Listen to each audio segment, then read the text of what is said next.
like to go to see a show, but Miss Kate said no. I'll tell you what you can do. Take me out to the ball game. Take me out with the crowd. Buy me some peanuts and cracker jack. I don't care if I never get back. Let me root for the home team. If they don't win, it's a shame. For it's 1, 2, 3 strikes, you're out at the old ball game.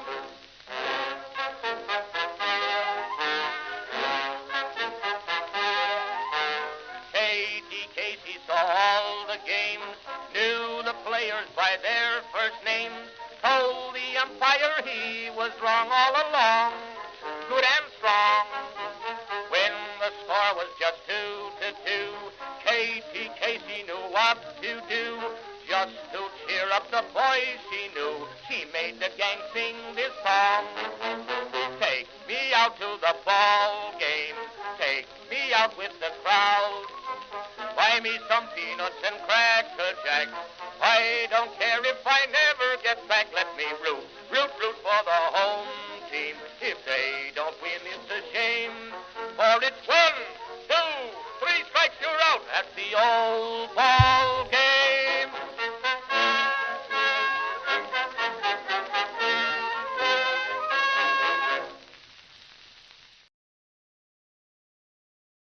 Oops. Greetings, folks, and welcome to this special BirdWatcher event where tonight it is day 1 of the Major League Baseball Draft, and the Baltimore Orioles have 4 picks in the first 37, and we're going to hang out and watch the draft together. This is a total loose hangout kind of a situation. There's no preparation for this. I don't have any inside information. There's really nothing. It is just a hangout. We just sat through a really miserable ball game and just watched our team wrap up the first half of the season in just about the worst possible way, and it really puts a damper on this event. Had we finished up strong, I think we would be in much better spirits to watch this here draft. But we want to see who we're going to pick and take a closer look at them. And I'm going to start things off by having a little snack. This is that famous Thai coconut, what do you call it? It's like a brulee. Very good. It's like a pudding. It's kind of like a pudding. I don't know, but I'm cracking it open right now. BW's hanging out and eating. How are you? Oh my, folks. Let's see. Folks, just like a regular ball game, if you're here, go ahead and tap that like button. And we've already got 42 people here. That's good. Glad to have you. Go ahead and tap that like button. More than half of you could go ahead and do it if you don't mind. Thumbs up at the bottom of your screen. If you're new to the channel, folks, this channel is dedicated to live coverage of Orioles baseball. I do play-by-play and commentary for every Orioles game.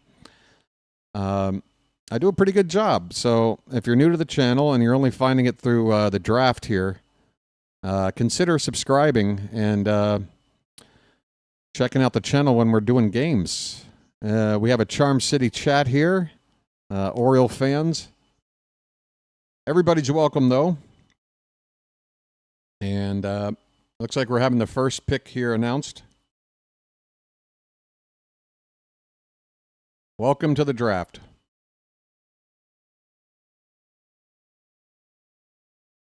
Hey, they've already dropped the name Coca-Cola. Took about 5 seconds to mention a sponsor.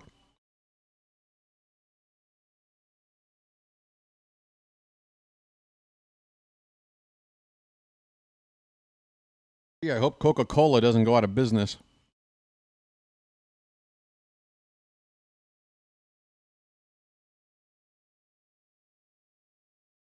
How about the important step of not getting into a lockout after next year?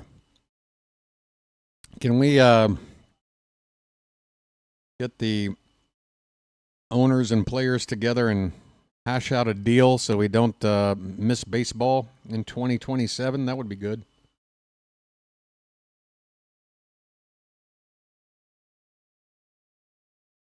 Fancy thumbnail? I threw it together in a couple of minutes. Not that fancy. How about the background, though? I'm here. I'm right here. I've teleported from Camden Yards right here into the draft room. Where is this, by the way? Where's the location of this? Anybody know? Is this in Atlanta? Did they hold it in the same city as the All-Star game every year? I actually have no idea.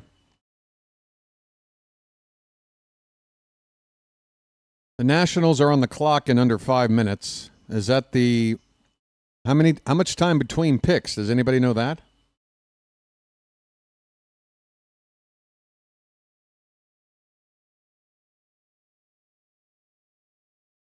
There's the command center.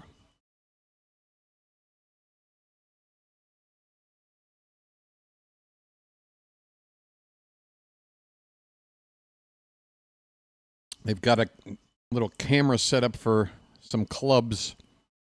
So these are rooms for an entire every room is one team. How does this work? How does any of this work? I don't know. I've never really sat through an MLB draft. It's just never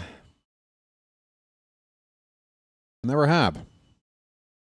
As much as I love the game of baseball and the Baltimore Orioles. So we're in a commercial break. How's everybody doing? Does anybody have a player that you want us to target for that first pick at number 19? We talked about it during the rain delay earlier in the ball game. There are a couple of names that are popping up in a lot of mock drafts about a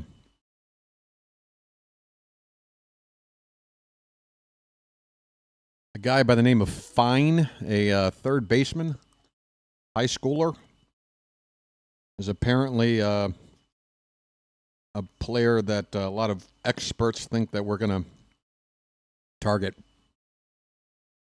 Not a pitcher with that first pick. Probably going to take a pitcher with pick number 30, 31, or 37. One of those three. I don't think they're going to go after a pitcher with that earlier first round pick. The 19th pick is the normal pick of the first round, and then we have 3 compensation picks. I'm only saying this in case folks out there who don't know, but The reason why the Orioles have 4 picks in the first 37 is that between the first round and the second round, there are compensation picks. It's like a little mini round between the first and second round, and compensation picks are normally accrued through players that leave through free agency that qualify for the team to get a compensation pick. Anthony Santander was one of those players for us. When the Blue Jays signed him, we got a pick out of that. Corbin Burns was another.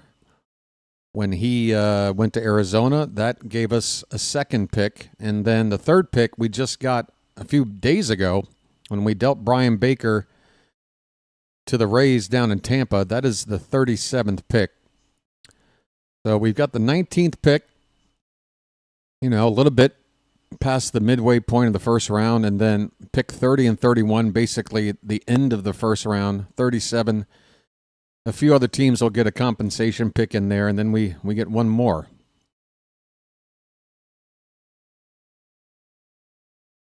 Oh, right, the qualifying offer. Right, that's what it's about. Thank you, Charm City. Folks, read Charm City's note. That is the way it works. And I tell you, Charm City, I know you attempt to mention me. You just can't seem to do it. I think you told me there's a reason why you can't select my name when it auto-generates, because that's the easiest way to do it. But, man, it seems every time you try to mention me, it doesn't pop up orange. There's always a typo in there somewhere. It's only 1 minute between picks? Okay. All right. No problem, Charm City. Just trying to help. Just trying to help. It's 1 minute? You say one, but minute has a plural on it. Is that a typo with the number or the typo with the S on minutes?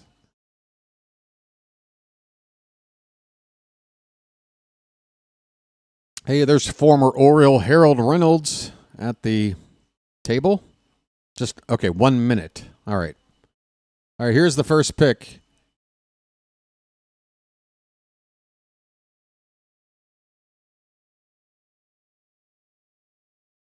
Eli Willings.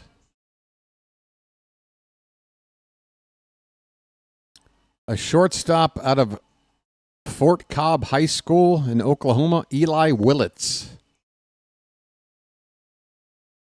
By the way, if you're wondering where Ethan Holiday is going to go, mock drafts are showing him going 4th to the Rockies in a lot of these mock drafts.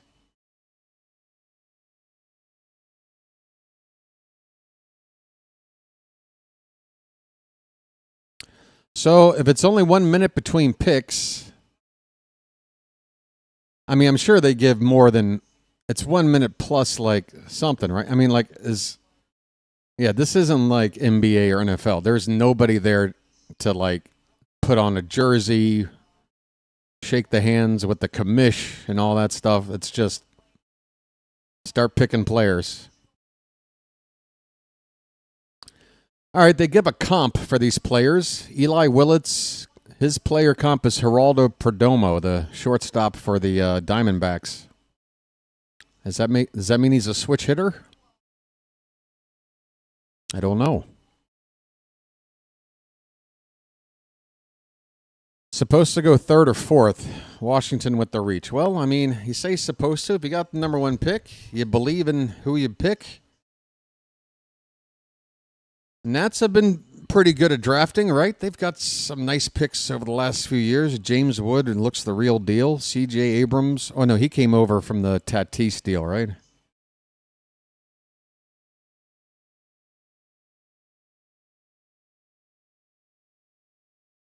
First shortstop to go number 1 overall since Holiday, I guess.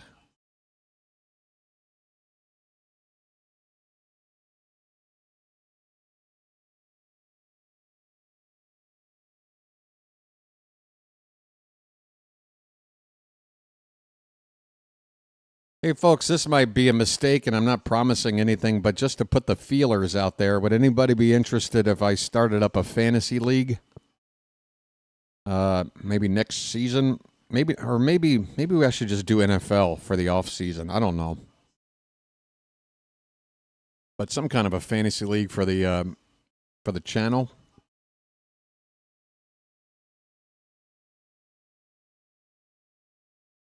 So Cade Anderson was considered the top choice, and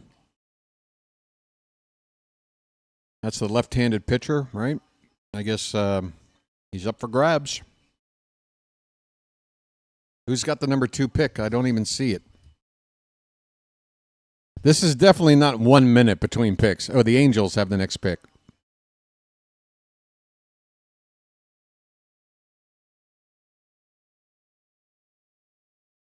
I'm on MLB TV watching the draft. I don't know what channel it's on TV. MLB Network, probably. Yeah, Angels have the next pick, but it's definitely not 1 minute. I mean, it's already been a few minutes.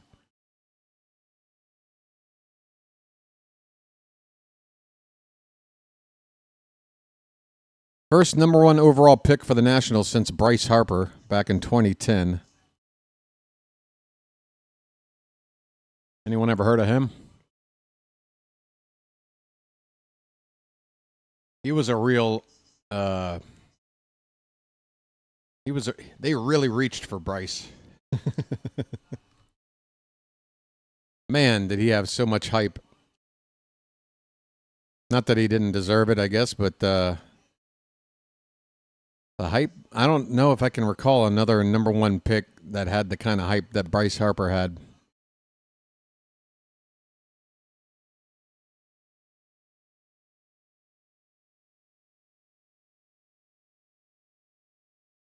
$15 between picks? Where did Chilo come up with 1 minute? That's probably the case, Chilo, for like the late rounds. You got to think they speed it up for the late rounds. But I mean, this is the prime time first round. They're going to milk it. They're trying to make a show out of it.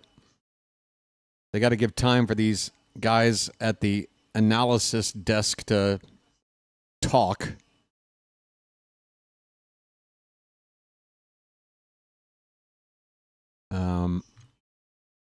That's all right, Charm City. I knew what you meant. And I knew who you meant with Strasburg. Yes. Strasburg went 1 year earlier. Number 1 overall to the Nats. All right, here comes the Angels pick. I guess Anderson.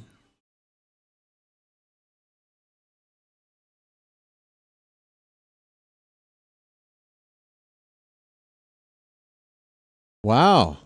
Tyler Bremer, a right-handed pitcher, goes number 2. Tyler Bremner, first pitcher off the board, a right-hander.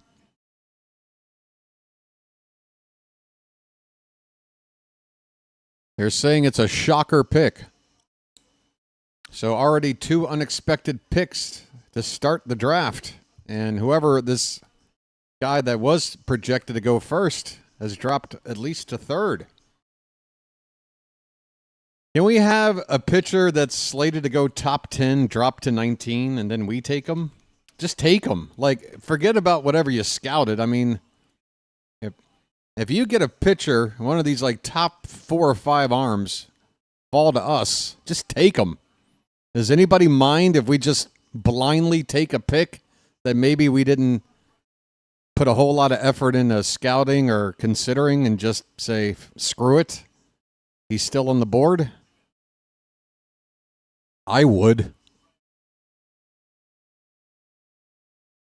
Ethan fell to 19. You got to take him, right? 15 minutes between picks? I mean, that's 15 minutes is too much. If it's 15 minutes, that's only like 4 an hour. It's going to take 4 hours to get to the 19th pick. That can't be right. That can't be right. And it didn't feel like 15 minutes. It felt more like maybe 10.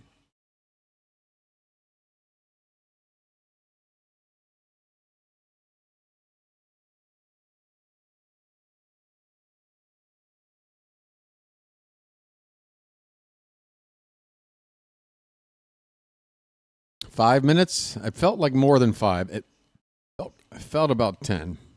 TV broadcast is slated for 5 hours. And how much do they do? More than 2 rounds?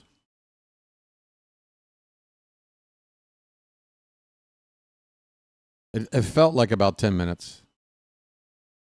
Charm City's 99% sure 15. It just seems that's just too much time. It would just take too long to do this. I get it. The first couple of rounds, you want to, again, milk the whole thing, but this isn't the NBA. This isn't the NBA. This isn't the NFL. They can try and posture like, hey, our draft is just as exciting as those. Well, until you figure out a way to make it that way, we don't need to wait that long between picks. Come on. They're not even there. There's no players there to come up and put on a jersey and a hat. What's the point? I mean, yeah, you want to give these teams time to, adjust on the fly if picks are coming off that make a player available you didn't think was there, and you want to consider your options and before you make your pick. But come on. It's like when you're doing fantasy. You play fantasy football. Come on, how many people in here have been in a fantasy football draft? The first round goes super fast because the top talent, there's not a whole lot of argument. It's those later rounds that you need more time to kind of look through and go like, okay, I need this. I should look for that. But in terms of putting on a show, they're going to want to take as much time for the early picks and then speed up the later picks.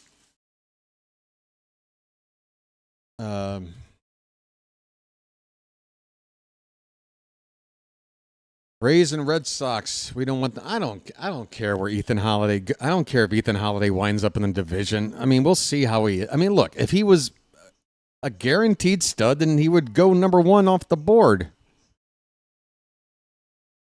I don't care if he winds up in our division.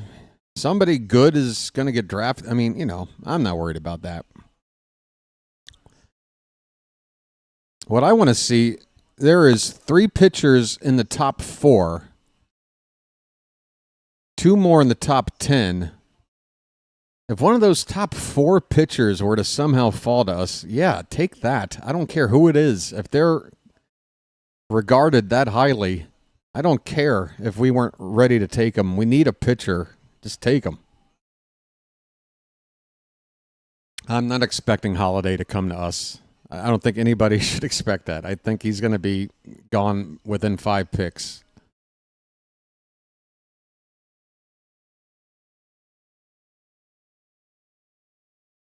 The Mariners are up next. Now, they need bats more than they need arms. And they take an arm. They take Anderson. So Seattle's rotation is going to get stronger in another year or so. Another. Hey, you know what? Actually, consider this, folks. Mariners have just added another top. It's the number 1 pitcher off the board and was projected to go first for a lot of people. So the Mariners have to be looking at him as a guy that is eventually going to be in the rotation and not take all that long to get there, I would think.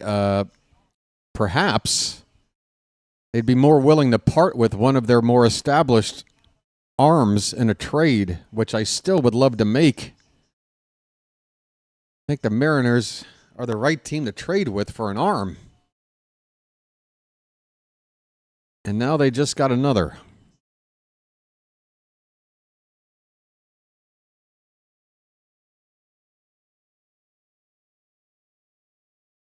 You like Brian Wu? I like Wu. I like them all, really. I don't have a problem with them. Kirby, Gilbert, Miller, or Wu. I'm down. I'm down. I mean, I would probably take more time to rank them and say I want this guy the most, but honestly, they're all pretty damn good and would all be a welcome addition to our rotation. It's just who can you pry away from those guys? Who are they willing to let go? Yeah, Hancock is another arm. I'd rather have a guy that's more established if we're going to make a trade, though.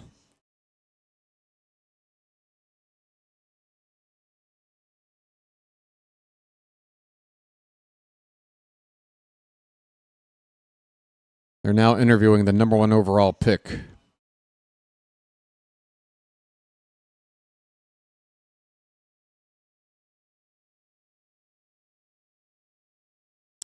He's a kid. He's a child. So weird. This kid was just like taking a test yesterday. It's the middle of the summer, I know, but you know what I mean. Like, you can hear his voice. Like, he sounds like a child.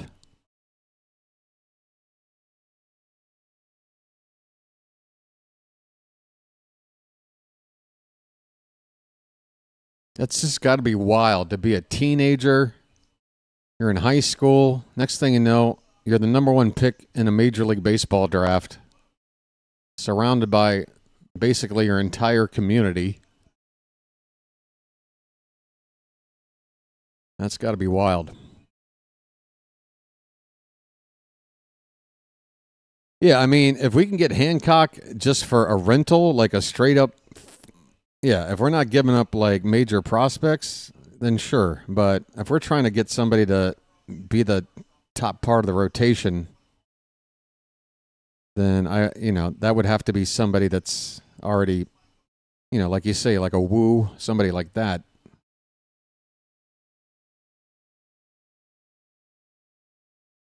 $14 million. You mean, so that's like the bonus, the signing bonus money or whatever? I really don't know how that works either.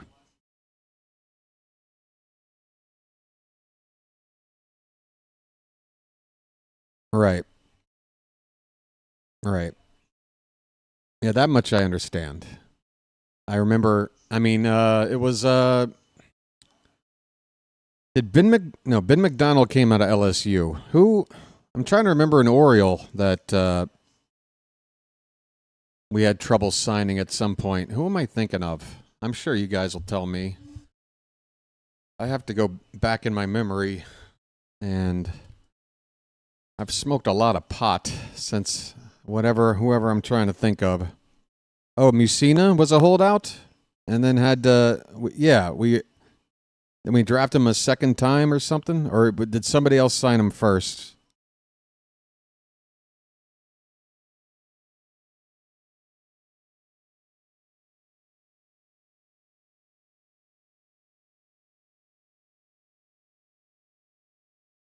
Yeah, did Musina get drafted by somebody else first, or did we draft him twice? Oh, it was Ben McDonald? So he was drafted out of high school, passed it up, and went to LSU? Well, it worked out for him. He went number 1 overall, right? Yeah, I remember where he went. Here's the 4th pick. Let's see if it's Ethan. It's Ethan Holiday going to the Rockies. Well, Jackson can at least say that his team is in better shape. There's not a whole lot of other teams out there in worse shape right now than us, I'd say. But the Rockies definitely are, woof. Well, Chilo, are you happy? Holiday couldn't be any farther away from the American League East. He's in the NL West.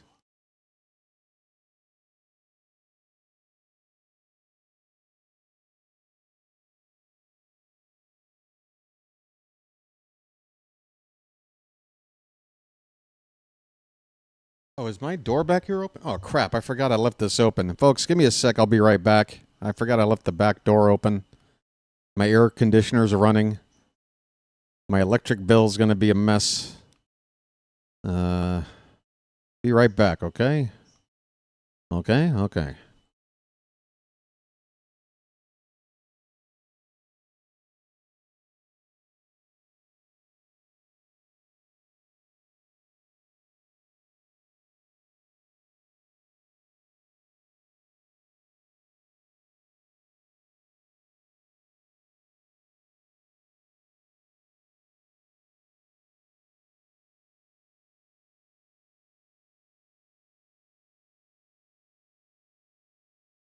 So Matt Holliday produces a couple of kids that go top 5 in a couple of drafts, including one number 1 overall.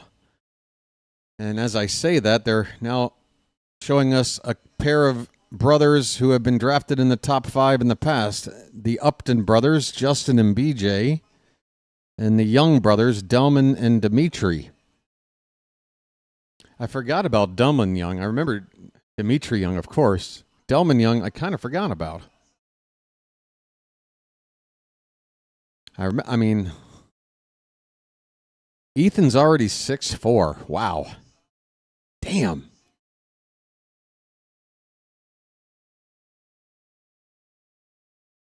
That kid's taller than me. How the hell did you outgrow me?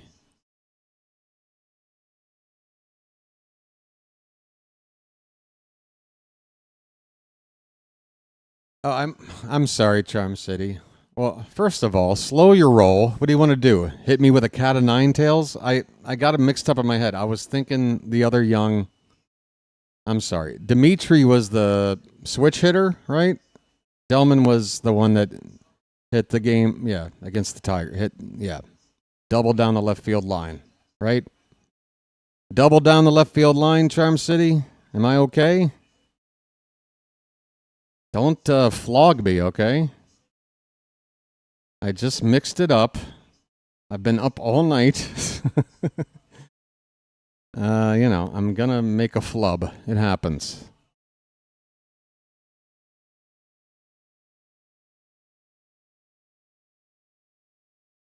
Oh, okay. It's been a long day. I'm sorry.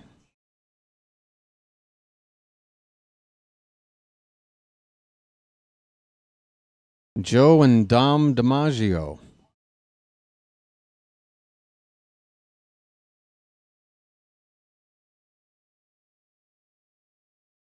And Joe DiMaggio.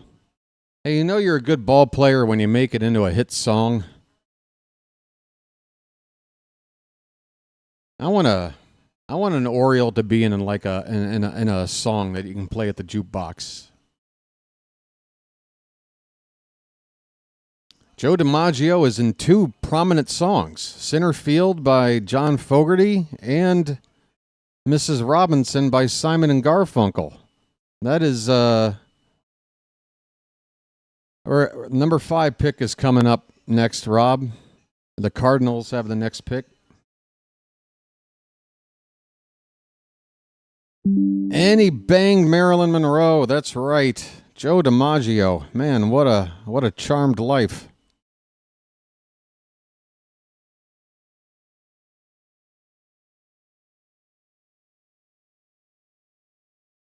Yeah, I do remember that about Piazza. He was a real late pick. Imagine thinking you're just doing somebody a favor and you wind up drafting arguably the best hitting catcher of all time. I mean, he's right up there with Bench, right? And who's got the most home runs at catcher all time? Is it not Piazza? Feels like it ought to be. Okay, the Cardinals pick is coming up. That's right, Tom. Thanks for informing the chat. It's on the thumbnail when you clicked here to get here. Those are the picks. Another pitcher comes off the board. It's a lefty, Liam Doyle. Liam Doyle.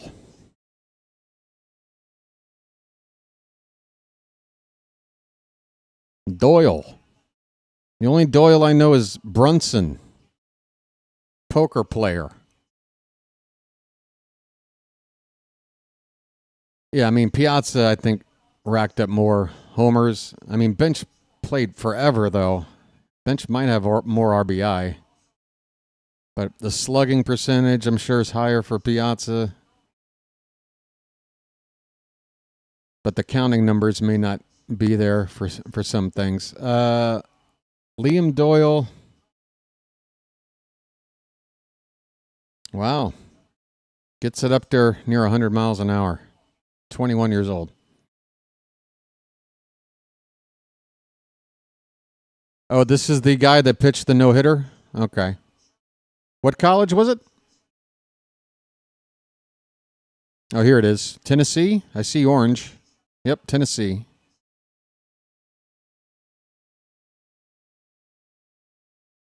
Tennessee, Tennessee, Tennessee. Take me to another place. Take me to another land.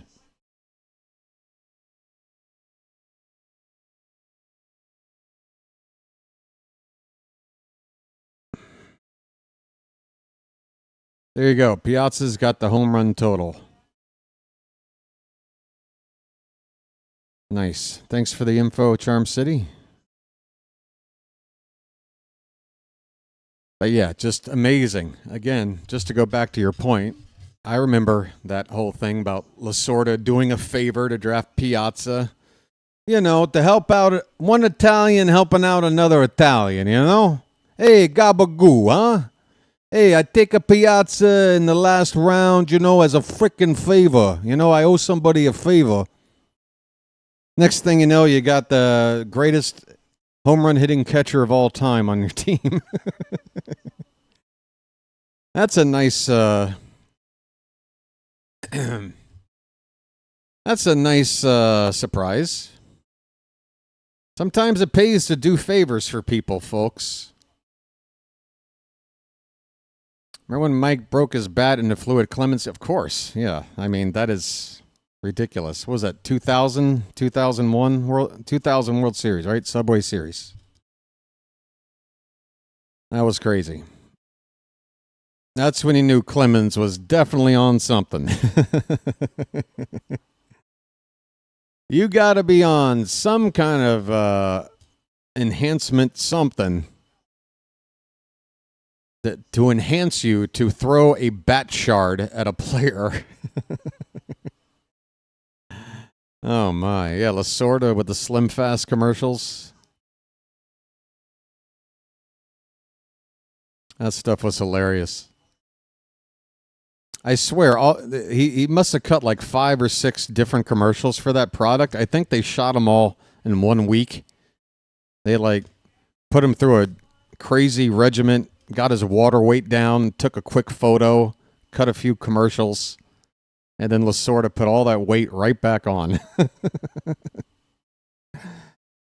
Slim Fast.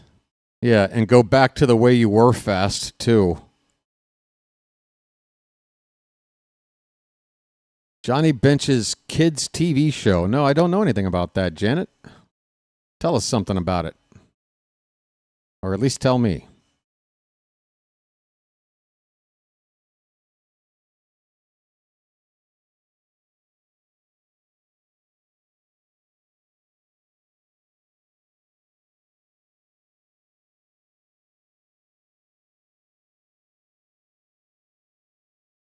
I knew what you meant by rude rage.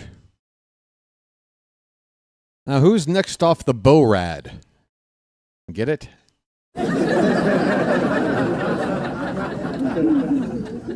When was that on the air, Janet? Was it like a national show or like a network TV show?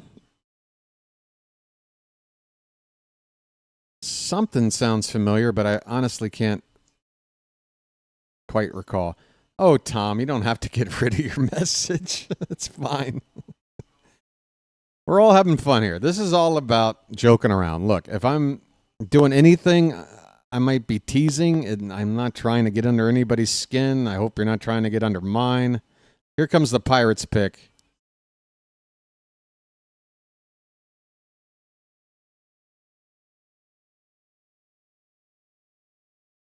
Another pitcher off the board. The pitchers are flying, folks. Seth Hernandez, a right-hander going to the Pirates.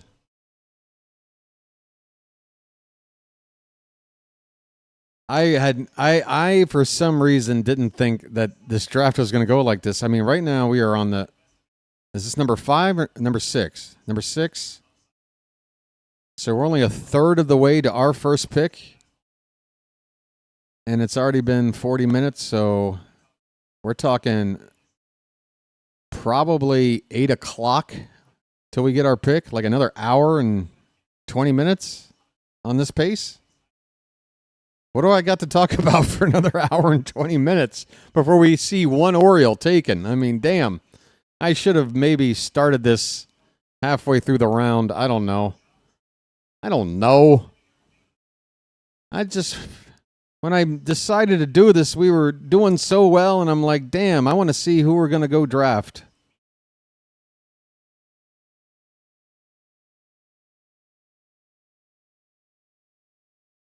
It's all good, Tom.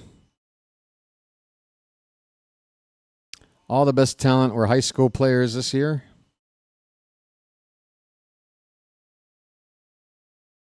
Everything is, I don't know. I mean, folks, everybody can put together as much punditry and whatever. I mean, we all know how this works, right? I mean, how many busts, how many, I mean, we really don't know. Nobody really knows who's going to be good and who's not. I mean, I guess everybody knew Skeens was going to be good. I'll give you that. Everybody knew Skeens was going to be good right out of the gate. But that's a special case. Otherwise,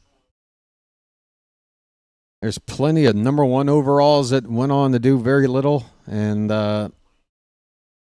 first round picks that didn't even make it to the bigs. Wow. I'm wondering if you folks would be willing to tolerate me walking away for like 15 minutes to go grab a little bite and a fresh coffee. The sun's going to be coming up here in a few minutes. We're still like an hour away from our first pick, I think, right? I think it's safe to say on this pace.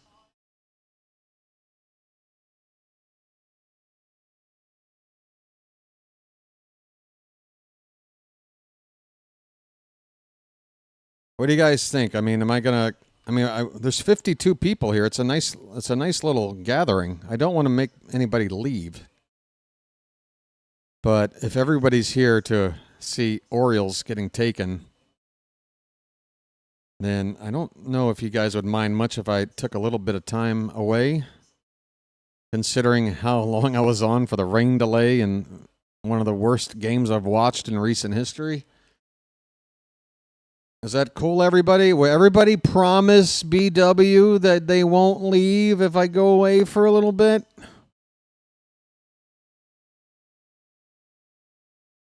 Then you guys can catch me up when I get back and we'll kill more time that way. Right? The Marlins are up next. I don't want to see who they take after today. I don't want to see. This is the perfect time for me to go. Hey, guys, I'm going to walk away. Give me 15 minutes, all right? I should be back before the top of the hour. We have Janet's here. Michael's here. Mods, if you don't mind, maybe at 5-minute intervals, just typing something in there that says, hey, the host is here. He'll be back in a sec. Hang out and yada, yada. Okay? Is that cool? Thanks, guys. I'm going to step away. I wish I had something. I wish I had like a mannequin I could sit here in my place, but I don't. And I wish I had like a graphic that showed the guys already selected. Again, I didn't put any thought to this, folks. This wasn't a plan. This was rather impromptu. All right, I'll be back soon. Leave the hat on the microphone. You know what? That's not a bad idea. All right, there you go. Yeah.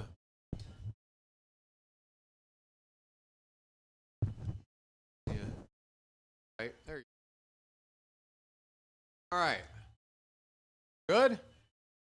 I'll be back.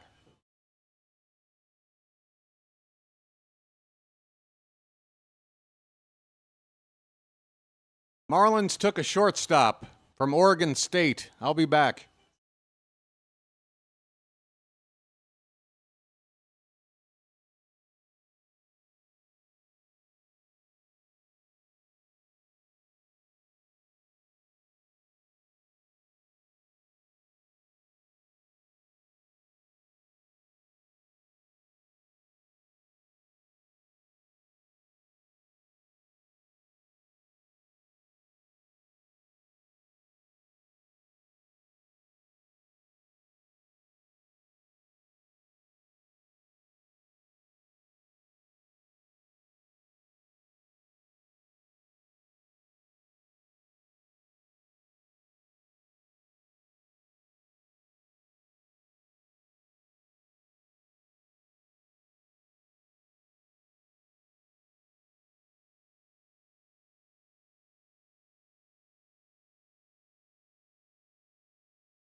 Folks.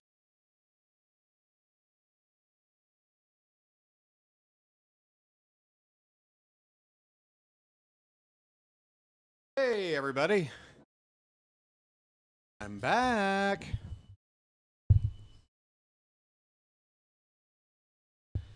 What happened? I see they're talking to Ethan.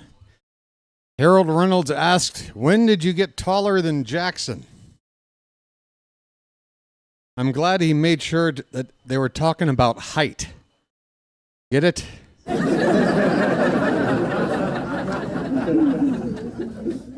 Well, I did run. That's why I'm out of breath. I was as fast as I could be. And look what I got. In 9 minutes, I'm back with wonton soup and a iced latte. Oh, I guess it's an iced cappuccino. There's foam. There's foam, folks. Was the hat? Yeah, what did the hat do while I was gone? That's what I want to know.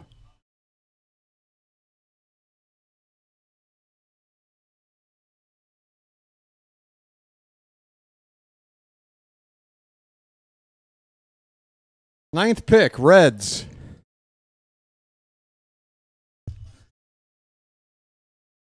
Shortstop, Steele Hall. All right, that's a name.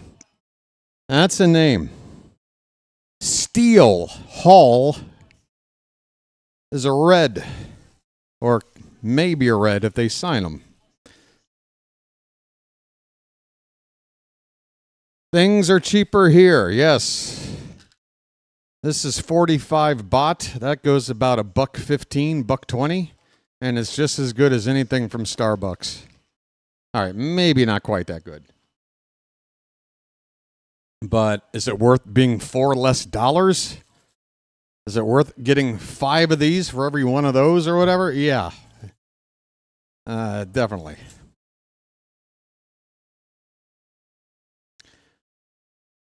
Something in Discord for me? What would that be?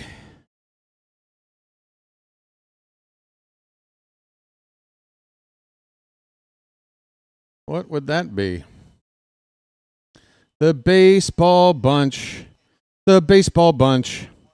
That's the way we became the baseball bunch. Is this the Johnny Bench thing? Oh, there he is. Yeah, I see him. Oh, and it had the San Francisco chicken, too. Yeah, I kind of remember that. Or San Diego chicken. Hold on. Everybody stop typing in San Diego. I caught it. Calm down.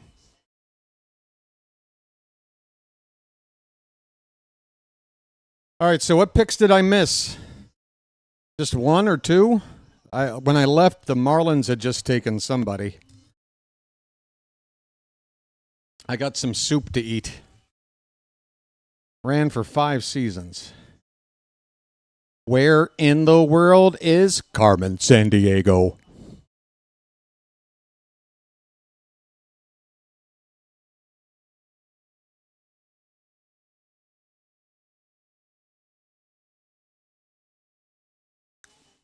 Arquette was taken by Miami or somebody else.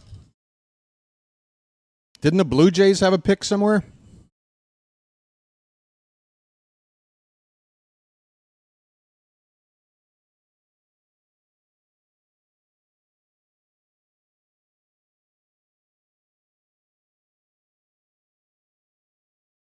Shows you obsessed about when you were a kid.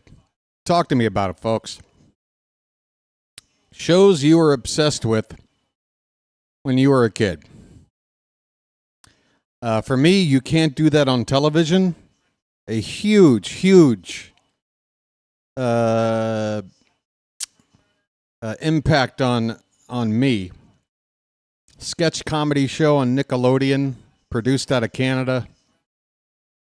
Sketch comedy for kids, acted by kids. It was like Saturday Night Live for kids. I loved it. Couldn't get enough of it. I watched a lot of Double Dare too. Early years of Double Dare. Double Dare got so big. Do you remember they actually went to network primetime? They had like a family Double Dare. They even made it to network for a minute.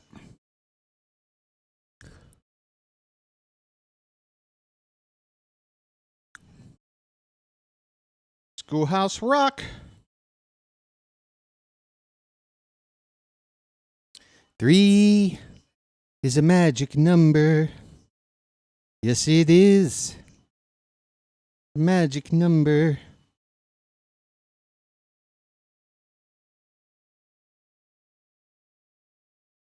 Oh, no. Landslide Link, secret chimp. He has no justice, he has no fear. He's the agent to call when trouble is near. Lance Link, what you gonna do when the master doctor trains up coming for you? There's Ali Assassin and Wiki Wang Fu. And the Duchess' good looks could really fool you. Oh, Lance Link, what you gonna do? How many people in chat right now remember that? Maybe the one that mentioned it, and that's it.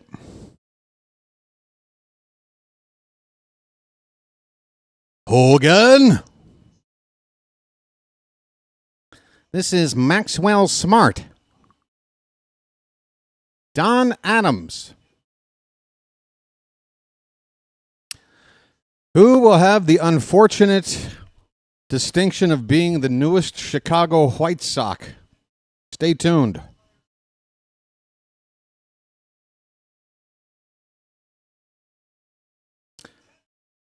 Number 10 pick. We're halfway there. Billy Carlson. Somebody typed that in a little bit earlier. Mr. Hyde was a Sid and Marty Krofft fan. What is that? Was it the banana something? All I can think now is Savannah Bananas. What the hell was the show with the banana and the... Hot damn, my memory is fading fast. Billy Carlson. Look at that head of hair. Look at that head of hair on that kid. Somebody put this kid in a magazine. He is ready. Enjoy that hair. You're going to be a major leaguer. It's going to leave you. Take a picture. Holy cow, what a mane on this kid. The banana splits. Thank you, Patrick. The banana splits. All I can think was Savannah Bananas. That's how much the bananas are popular now, folks. Any other banana-related piece of pop culture, and it gets lost.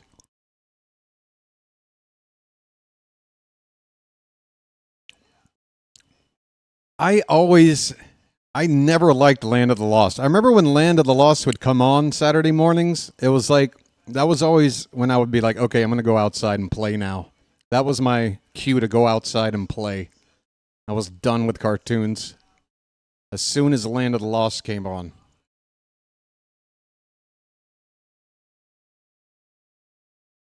I mean, if you're talking like Saturday morning cartoons, I'm an 80s kid.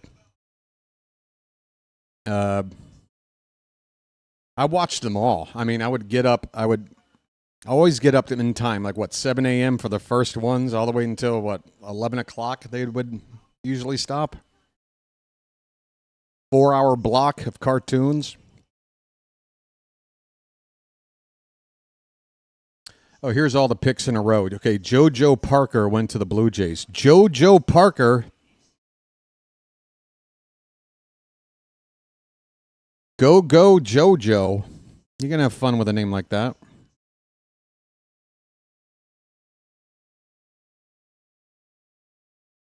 AB Normal here, everybody. Say hello to AB Normal. The Shrinky Dinks. All right, now you're just making up names. That could not have been a show. There was a show called I remember Shrinky Dinks. Is it based off Shrinky Dinks? Because I remember Shrinky Dinks cooking them in the oven and shrinking them. And then not really feeling all that satisfied with the whole concept. It just seemed...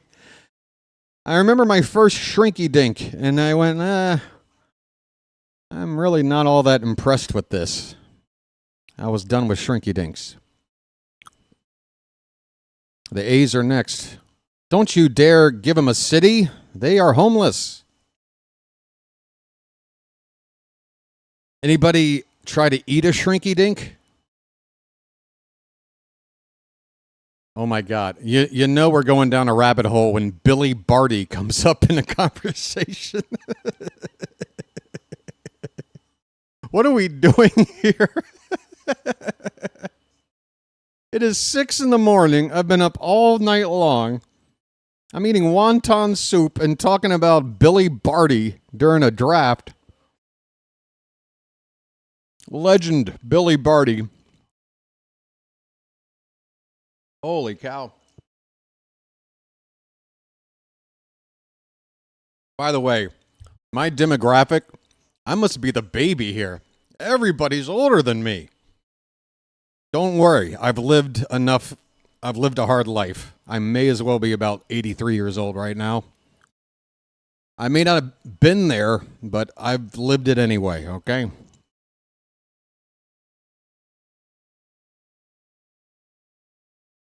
I'm glad you guys brought up Shrinky Dinks. I totally forgot about those. I'm going to look it up right now. I need to see like a visual. All I remember is like the little baking tray that we would put them on, pulling it out of the oven and going, really? That's it? What was the point of this? What was the point of all this? So they shrank. So what?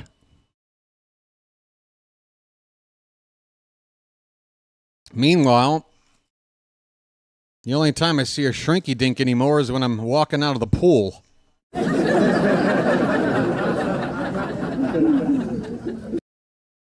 Oh, Matt has the joke right there. Damn it. Damn it. I did not steal that. Why would I? Why would I steal a joke that's right there in the chat? I didn't steal it, but Matt gets credit. Here's the ace pick.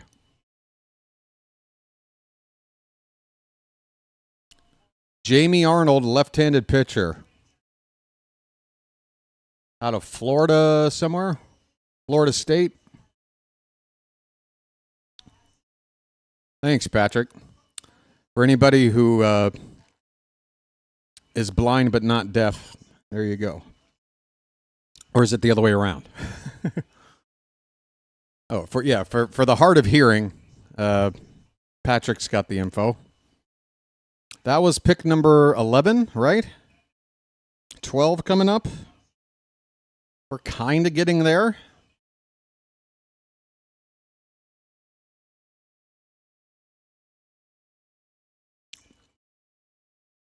OG Outlaw, welcome to the club, pal.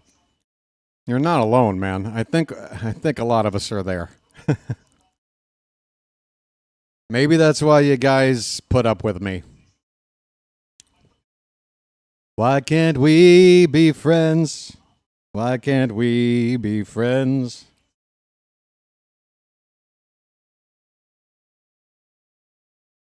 Fushigi ball. I don't know what that is. I don't remember a Fushigi ball. Let me know what that is. Is that before my time or after my time? It couldn't have been during my time. There can't be a toy that I'm completely unaware of during my time. Surely.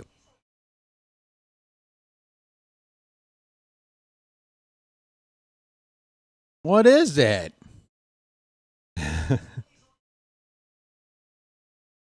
Oh, you guys did the I did the sea monkey thing once. Another stupid disappointment.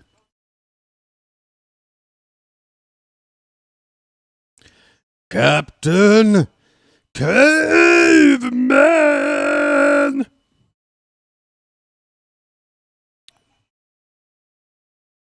I think I put together a hastily thrown together Captain Caveman Halloween costume one year.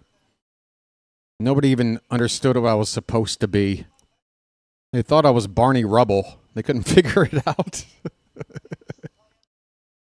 I guess I'm not good at cosplay.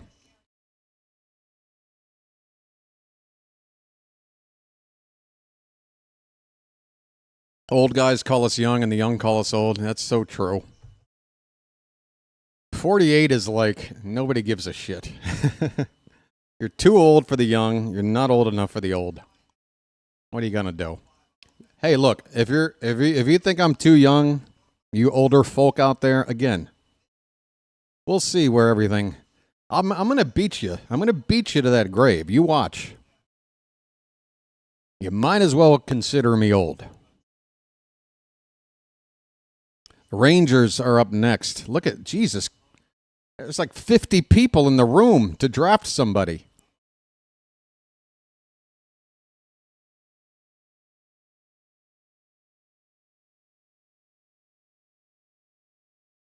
Here's the pick.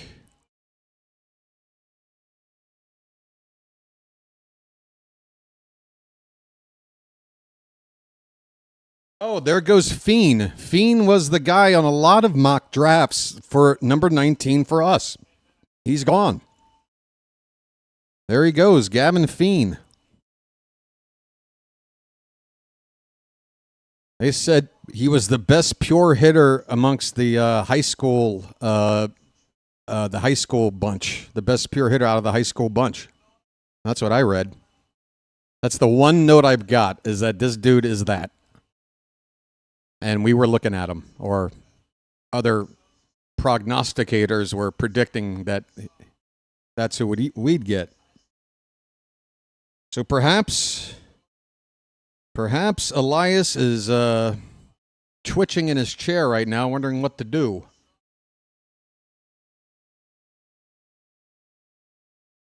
Somebody was asking me who I want us to get. Honestly, I'm not going to sit here and pretend like I have any expertise on this. I don't know these players. I don't follow college. I don't study high school prospects or study up for I don't know. But as soon as we take whoever this number 19 guy is, we're going to take a long look at him.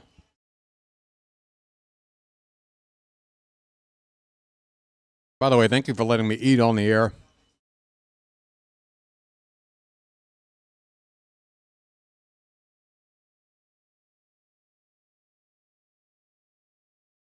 Oops. A little bit of wonton on the old microphone screen. Folks, that's what the screen's for, to catch wonton. Some wonton slippage.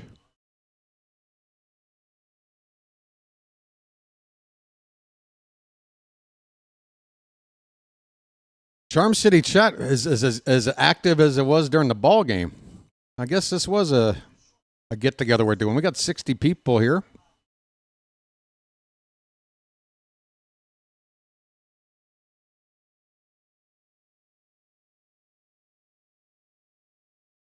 I wonder if anybody else out there is streaming this.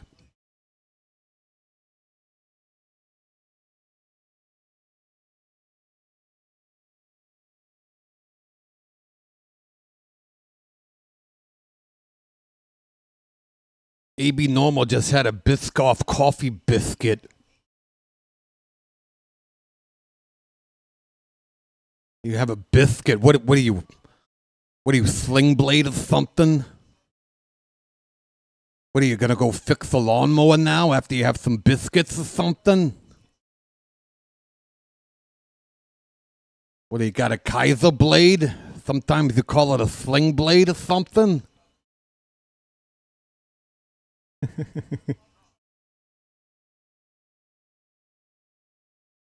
Chawa, is it Chawa? Am I saying it right? Turning 30 in 5 months. 30. I'm trying to remember. What was I doing when I turned 30? I was here in Thailand for number 40, and I've got some photos to look at, but I can't remember where I was when I turned 30. I was still in D.C. I was still working at the 930 Club at nights.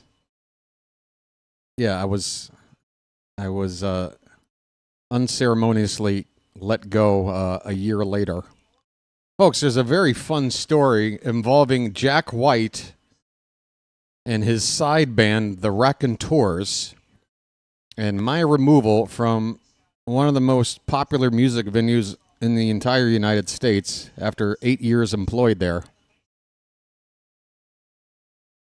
I basically wound up, without my, wanting to, in a passenger van with a driver who worked at the club picking up the band who were stranded in Northern Virginia. And apparently my personality talking to my friend in the front seat of this van annoyed them on the trip back to the club. They complained to the manager, and he suspended me indefinitely. And it was so messed up because like, I was having a bad day. I had the day off. I was feeling down, and my buddy Chris worked at the club, and I lived just a block away from the club on Florida Avenue in D.C. And so he calls me. He's like, "What you doing?" And I'm like, "I'm just sitting here feeling miserable, man. I'm not feeling well," because I had left the night before not well. Here's the Giants pick.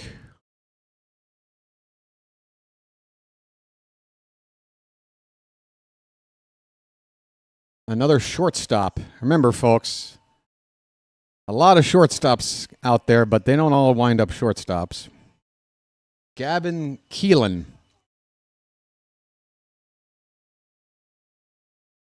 He can play second, short, or third, they say. So anyway, he calls me up and he's like, "Well, how about I come get you? I got to go run up to, we went up to Silver Spring." He's like, "I got to go up there and pick up some equipment for the show later." Basically, he was a runner that day for the club. His job was to get in the van and go pick up stuff, whatever was needed.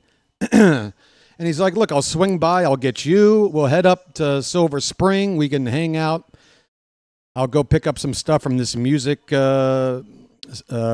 shop, and then we come back, and I'll drop you off, and we'll hang out for a little bit. I'll cheer you up." And I'm like, "Okay, I'll come." He picks me up. We go up to Silver Spring. We're in the shop. He's cheering me up. I'm feeling better about things. We're about to get back in the van, and he gets a phone call from the nightclub, from our manager, and he's saying, "You need to get on the Beltway immediately and go down to Arlington or Alexandria or whatever, Northern Virginia, because the band is stranded in a strip mall parking lot because the bus, their tour bus, in order to enter DC, you need to have a permit with a bus like this, and they did not secure a permit, and it was on the tour manager's. It was the tour manager's fault." And so the band was pissed. Now, I didn't know about all the details about this until later, but what happened is so now it's like an emergency, go as quick as you can, and I'm with this guy. I got, I'm along for the ride, right? So we're both sitting in the front two seats of a van that is otherwise, such where you don't have to interact. I did not talk to this band at all. I don't get star happy with celebrities or anything like that. It's just not me. But anyway, as we're riding back into town, me and my friend are just chatting along. We're talking about stuff, some music. We're talking about plans to go to Ocean City that summer because every year the club would rent out a beach house and for like a couple of weeks, and depending on your schedule, everybody had a chance to go down for a couple of days, hang out. We're just shooting the shit, right? But I'm like my usual gregarious self, I'm cutting jokes and whatever. And I guess the band is just sitting behind me and they're just miserable because, basically the band was pissed at the tour manager, but the tour manager then used me as a scapegoat. When they got to the club, they're like, "This guy, who is this guy? You said there was only one person coming to pick us up. This other jerk off was in there." I mean, I don't know what he said, but basically they just on the spot suspended me. And I'm like, "You're going to suspend me and not my friend Chris? It was his idea. He's the one that's like currently on the clock working. He's the one with the van. He picked me up. And by the way, I didn't do anything to warrant this. I was just having conversation. But yeah, 8 years with the club. And man, it was such a disaster. I had to like take legal action against the club because I'm like, you know, I may not have a job back here with you guys, but I'm going to make sure that what you did to me is not going to happen to somebody else because that was ridiculous. And I did. I had a legal hashing out with the club. And they had to like change some policies in order to protect their employees a little bit better. Sorry about the long anecdote. I got a version of the story that's even better, but it's even longer than that. But the point is, screw you, Jack White, and screw you, Jack White's side band for you know, just like, you know, what am I supposed to like just sit there in silence because I'm supposed to know that you're a rock star and you're like you're miserable because your dumb tour manager didn't secure a permit to get your stupid tour? I'm like, you're really going to ruin 8 years of my time here over that, and it all happened because of that. And then of course, this was in 2008, so the economy had just hit the crapper. The whole thing made me eventually move away from D.C. Because I ran out of money and living there is expensive. Anyway, sorry for that trip down my memory lane. Where are we? Are we close yet? I got to tell you, I'm kind of working on fumes, even though I got coffee in front of me. It might have been a mistake to get it. Pick number 14 coming up, the Rays. They're usually pretty good at this.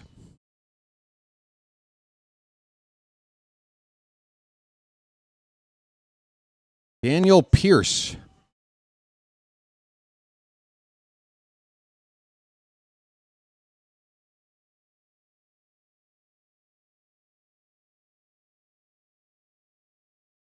He does everything well. What's his position? Shortstop, again, high schooler.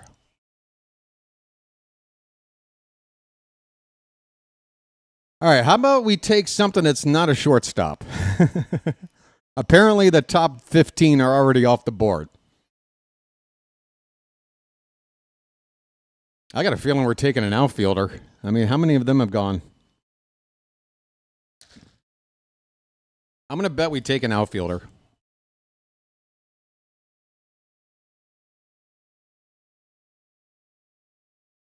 Hey, Roustabout, how you doing? The number 10 pitcher still out there? What's his name, Patrick? Can you tell us? Thanks. Try to keep a lookout for him. Again, yeah, if it's a top 10 pitcher, like in mock drafts, and they fall to us, I want that pitcher. I don't care what. Kyson with a K? Is that right? What a weird name. I'll take it. I'm not a fan of the name Witherspoon, though. Reese annoys me. Even when she doesn't have her spoon, you know? With the spoon, with her spoon, without her spoon, it's all the same to me. Have the Phillies selected? I don't know if they have. I admittedly took about a 10-minute break to tell a story that nobody probably cared for, but I don't know if the Phillies have gone already. I'm trying to bring up the live thing right now. Blue Jays, Reds, White Sox, A's, Rangers. Yeah, the Phillies don't go till the 26th pick, JJ. What are you talking about? You got like another hour and a half, maybe.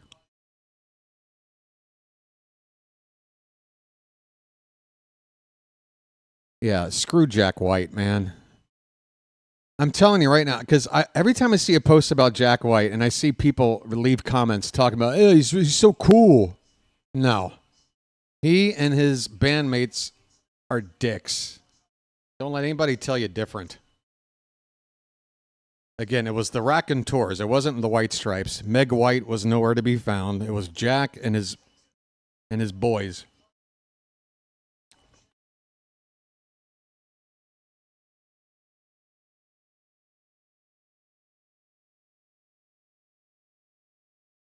Thank you for having my back, everybody. I wish you were there when all this went down. It was so messed up. I mean, it got to a point where they brought me back to the club, took me to the back alley, and like three like sub managers or whatever, assistant managers were like grilling me about my mental health and like, I don't know, just asking me very inappropriate stuff in the middle of a dark back alley, like in a triangle formation where like I'm surrounded on all sides by people peppering me with questions. Again, I was in a depressed state at the time. That's why I was down. That's why my buddy Chris reached out and wanted to know if I wanted to hang out with him that day. And instead of, recognizing any of that, or at least being fair and saying, well, Chris is just as responsible for this as I am. It was his responsibility to invite me, pick me up, have me along for the, like, it's not like I did anything in a vacuum that was wrong. Anyway, I should shut up about it.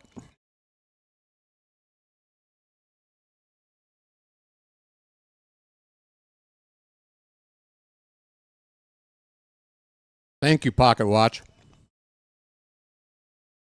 I wish I could remember the name of the tour manager. He had some stupid like nickname, like Screech or something like that. Son of a bitch.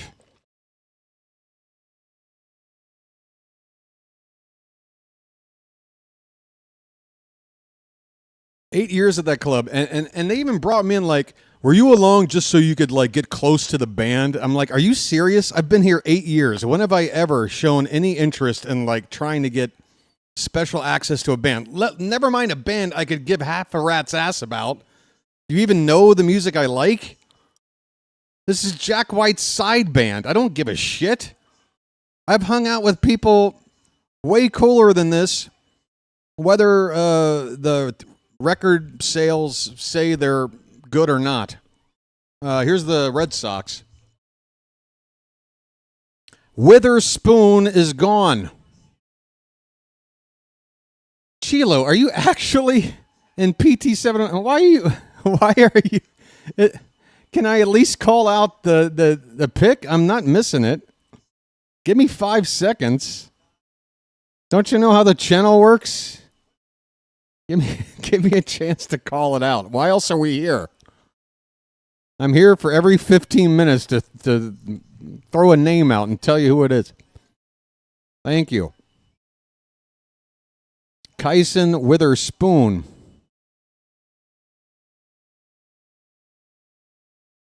Juan Guzman. Oh, I remember Juan. Didn't Juan Guzman pitch for us for a minute? I know he came up with the Blue Jays. Did Juan Guzman ever pitch for us? Like, yeah, there he is in a Blue Jay uniform. Am I just having a weird Mandela effect moment? Yeah, he did. 1998 and 99. He was on the team. We had Guzman. We did. Okay, I remember.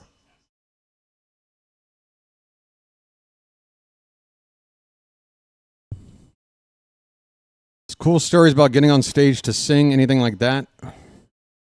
I got so many stories, Michael, when it comes to music, between playing it or working around it or going to see shows. I mean, just between the ages of like 15 to 30, I was at every show that meant anything within like a 300-mile radius.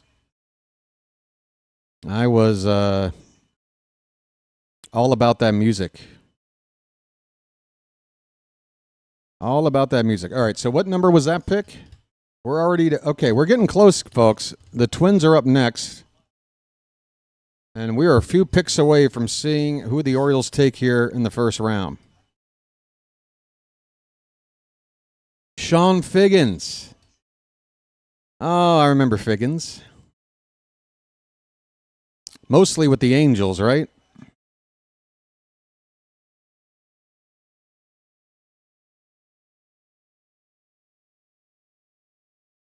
Kicks fan. You mean the cereal? You're talking about the cereal?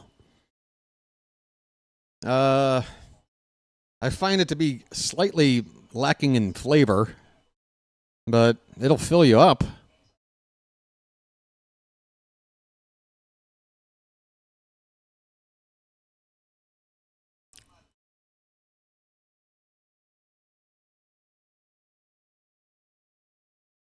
Oh, is that right? Hold on.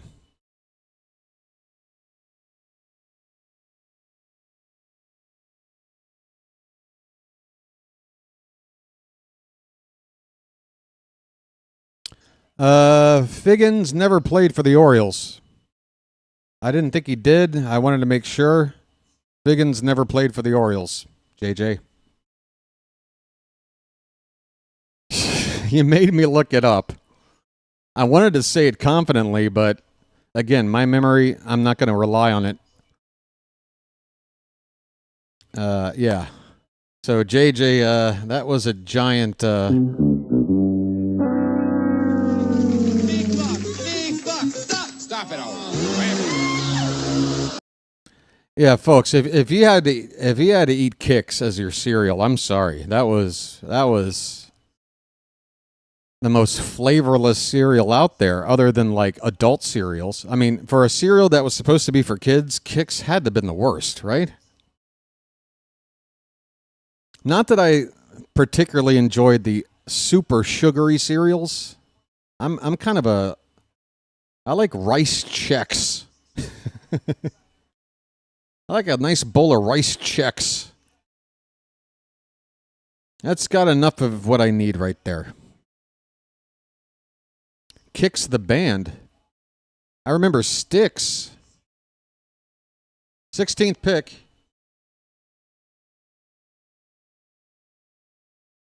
Another shortstop coming off the board.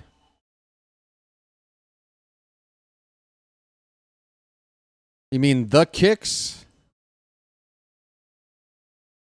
Hard rock band formed in 78. Classic lineup. I don't know if I know this band. Oh, they're from Hagerstown. I guess that's why I should know them. I guess they're a little bit before my time. I'm sorry. I mean, if I heard these songs, it might ring a bell, but I don't remember them by name. I suck. So Marek Houston goes. We are 2 picks away now. The Cubs are up next. So 17, 18, Cubs, somebody else, and then us. Okay, we're getting there. We're getting close. Okay, big hair band. Yeah, I wasn't a hair band guy, you know.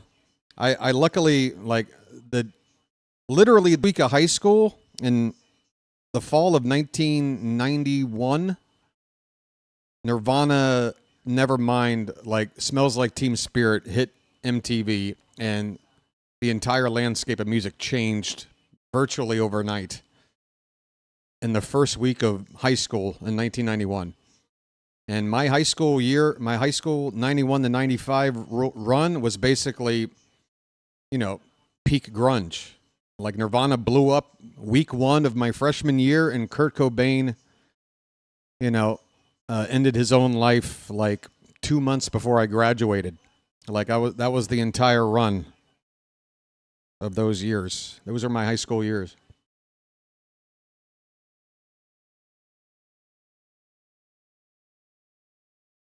I actually went to a school in Northern Virginia, same school as Dave Grohl.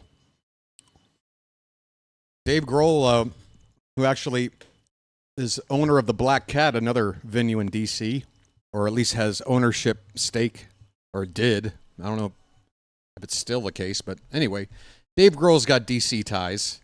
He went to the same high school I did, and neither of us graduated from that high school. He moved out west and eventually up to Seattle and joined Nirvana. I was asked by this school not to return for another year, and I wound up moving in with my dad down in Myrtle Beach, South Carolina. I think Dave Grohl made a better move than I did. He went to Seattle. He was in Nirvana. I went to Myrtle Beach, and I had a band called Long Duck Dong. We didn't quite make it. All right, we got a commercial break, folks. Orioles are coming up soon. Pretty soon.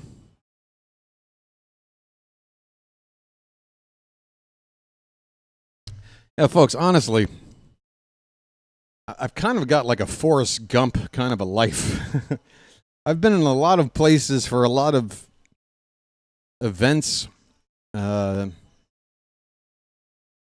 just kind of been around for it. But I don't want to give all those stories in one night, right? I got to save some stories. Folks. Yeah, whatever happened to that Dave Grohl guy? Hey, he faded into obscurity, didn't he? Like, honestly, Dave Grohl and Jack White, like, we've just listed off, like, the two remaining guys that are considered rockers that people actually talk about, like, with an A-list label on them, like, still kind of active. Like, it's basically extinct at this point. Remember rock and roll, everybody? I do. All right, the Cubs. Cubs are up next. Hello, everybody. Harry Carey coming at you. The Red Sox are up next. Or the Cubs, excuse me, the Cubbies. The Cubbies are up next. Yeah, I was in a couple of bands, Mr. Hyde. I played bass. I was okay.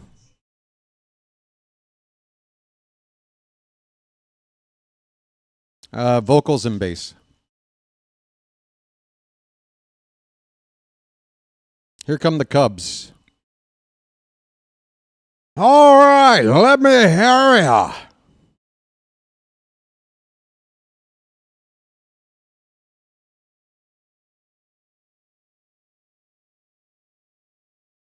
Ethan Conrad, the second best Ethan in the draft. Ethan Conrad. All right. Does anybody have like a mock draft? Like, who's out there? Is that pitcher that was mock drafted to go 10th? Is he still out there? Anybody know?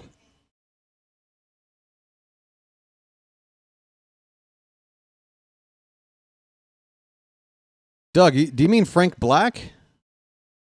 Frank Black is an asshole. Frank Black from the Pixies is one of the biggest assholes I've ever met. I can tell you that. He is he's a dickhead. I can see why the Pixies had to break up, honestly.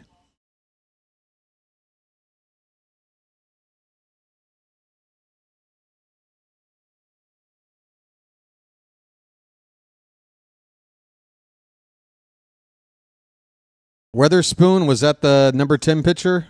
Witherspoon? So they're gone? Is that what you're referring to, PT 709?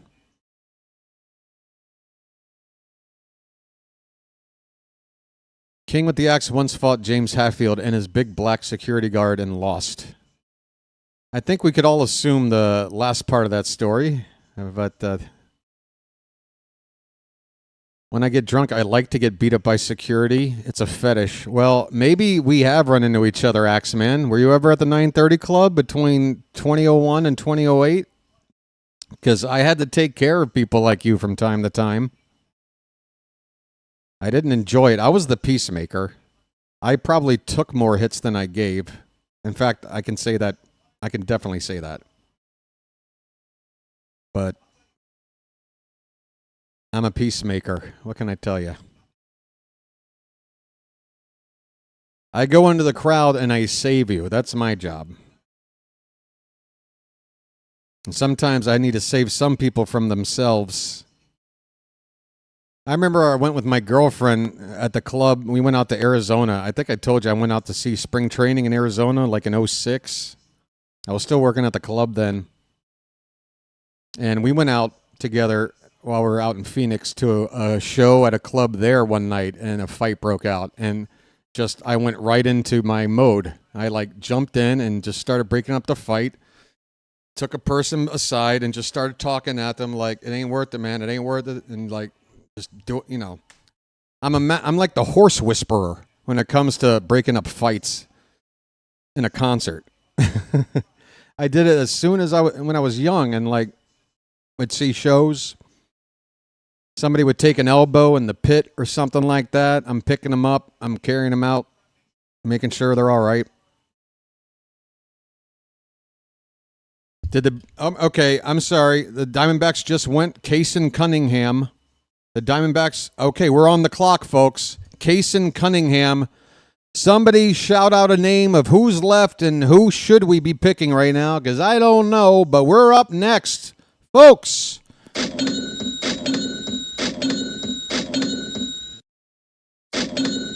Don Geronimo and Mike O'Mara. WAVA.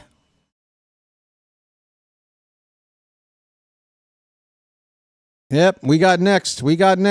Somebody. Aloy. Aloy is out there. I want Aloy. Patrick wants La Violette. All right. If we get either one, I'm fine. I've heard La Violette. I've heard that name. Fine. But just by name, I want Aloy. How does that first name go for Aloy? It's not an easy name, but it stands out. I like the name. No, another Aloy. What's his first name, Clifford? Do you mind? There you go. Wahiwa Aloy. I want Wahiwa Aloy. I like it. I like the name.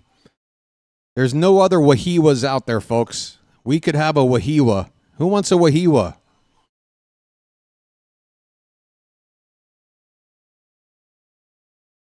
I heard Xavier Nayans would be available for pick 30 if we wanted him.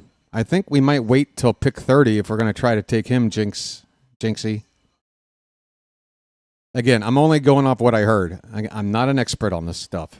But from what I could see, he was looking to go later. We can get him at 30, maybe. The Orioles pick Trevor Bauer. Folks, Trevor Bauer, right-handed pitcher,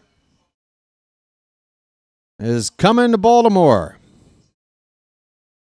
Our savior. All right, folks, we're about to get the newest first-round Oriole. And I hope by the time this guy makes his major league debut, Mike Elias won't be around to see how well he does.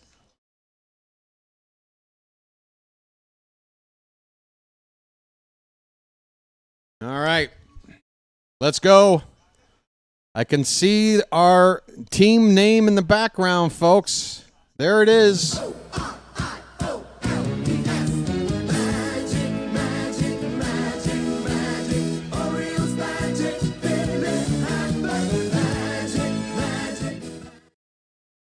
Come on. John Rocker. Hey, thanks, Clifford. Appreciate it. 3K. Mystery Science Theater 3000 up in here. Oh, by the way, when it comes to shows obsessed about, I wasn't really a kid. Mystery Science Theater came out when I was 14. And I don't think I watched it till I was 15. But here we go.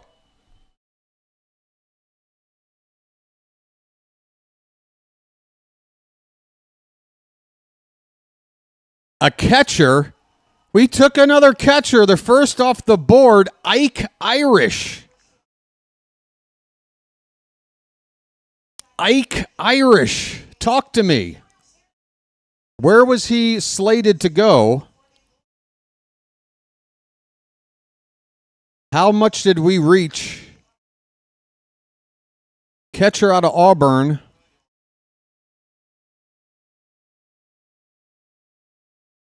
I guess we're going to trade Adley Rutschman now.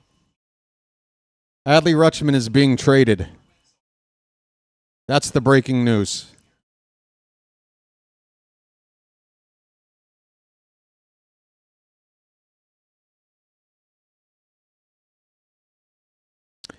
Where was he supposed to go, folks? How far did we reach? Oh, he was... Oh, okay. So actually, he fell to us? He fell to us? Oh, my... Is that Melanie Newman there? How the hell did Melanie Newman crash the party? Melanie? Get out of here! What the hell?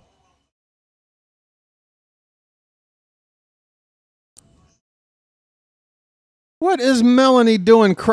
Melanie just photobombed the damn draft.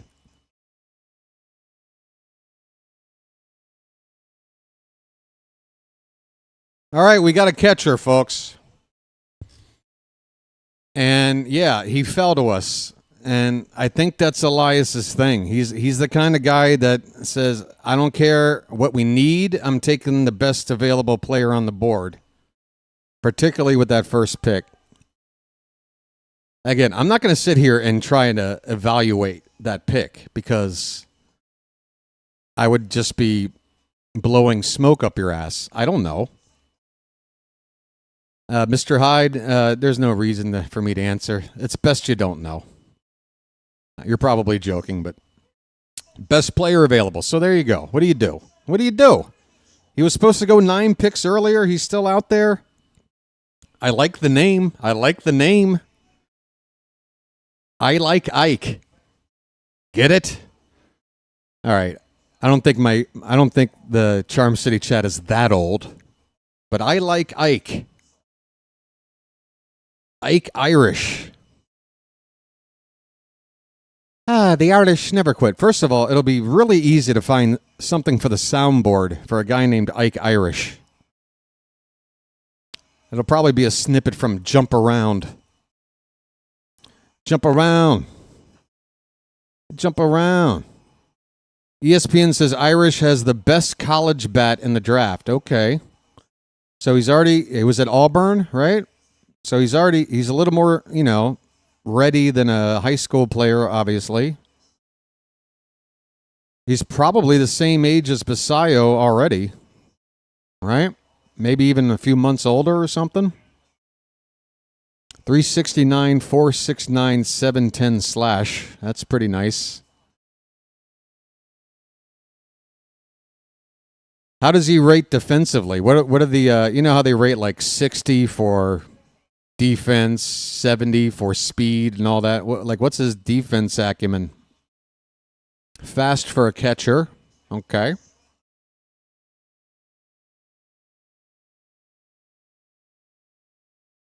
Clifford's not sure what to think. I mean, it all depends on what you do. And, again, Basayo might wind up playing more first than catcher, or Adley could, or this guy apparently has more than catcher. So there's some flexibility here. It doesn't have to just be 3 catchers in our organization that all should eventually be with the big team. But damn, my left hand has been through the ringer tonight. Look at that. Look at the palm there. You see how red that is? That's me pressing on my seat for leverage for an hour straight. Oh, is Irish a switch hitter? Did they just say he's a switch hitter? A switch hitting catcher with the best college bat? I'd have to say that's pretty damn good. He's a switch hitter? Hold on.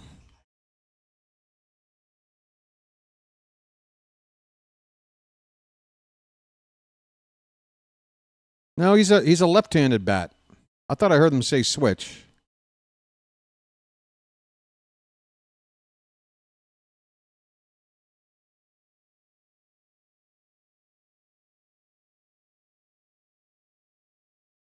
Third baseman Andrew Fisher goes to the Brewers.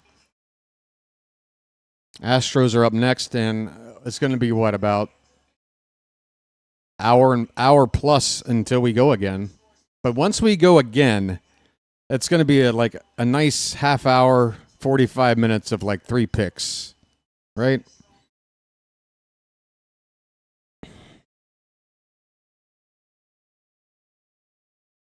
Switch it if my palm hurts.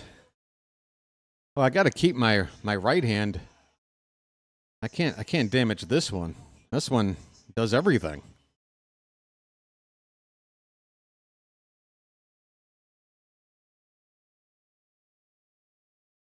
That's the third player taken from Tennessee.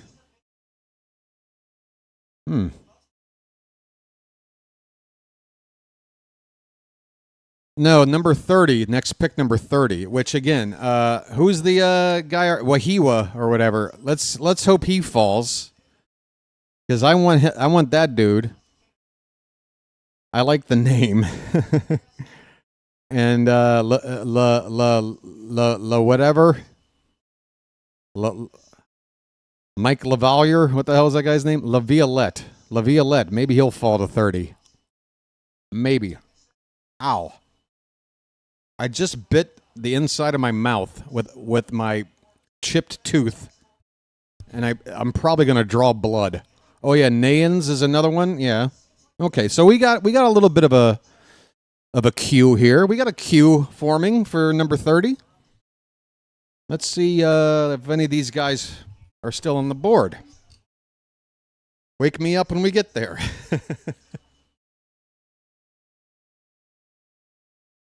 It's great analysis. Harold Reynolds says, this guy looks like a brewer. What does that mean?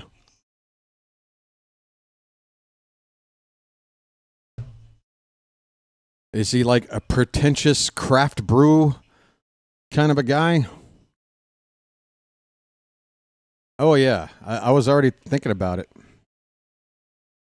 Laviolette was the preseason as of last year projected number 1 pick. Well, Patrick, isn't that kind of a red flag? Why is he falling so much since then? I want a guy trending upward. I don't want a guy trending downward. I don't look at it as like, ooh, he used to be number 1 and we can get him. If he's falling, he's got to be falling for a reason, right?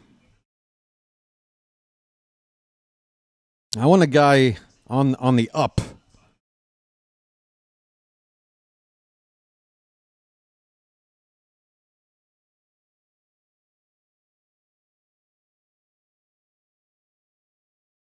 Oh, what was the comp for Ike Irish, by the way? Was there a comp? I wonder if I can rewind this and look. Maybe I can. Hold on, I'm going to go back.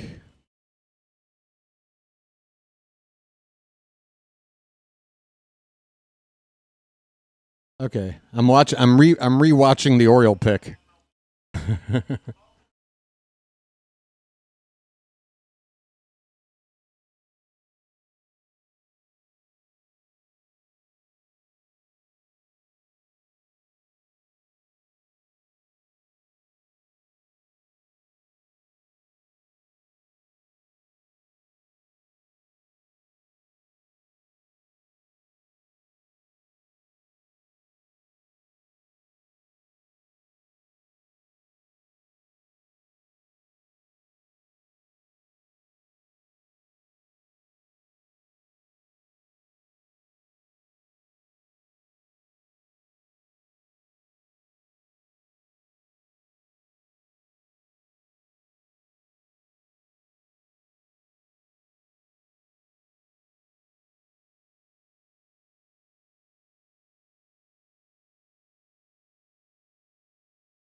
Why don't we get a comparison guy?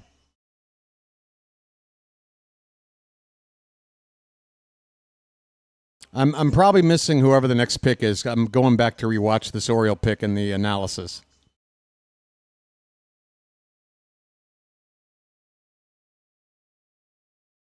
Matt Wieters?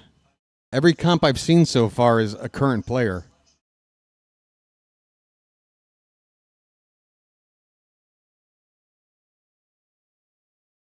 I think I just screwed up my inside cheek.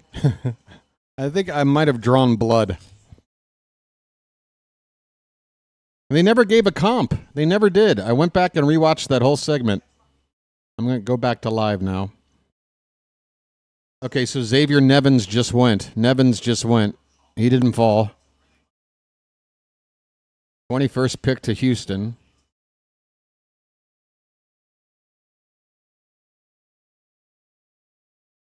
I'm going to just refresh this, make sure I'm all the way live.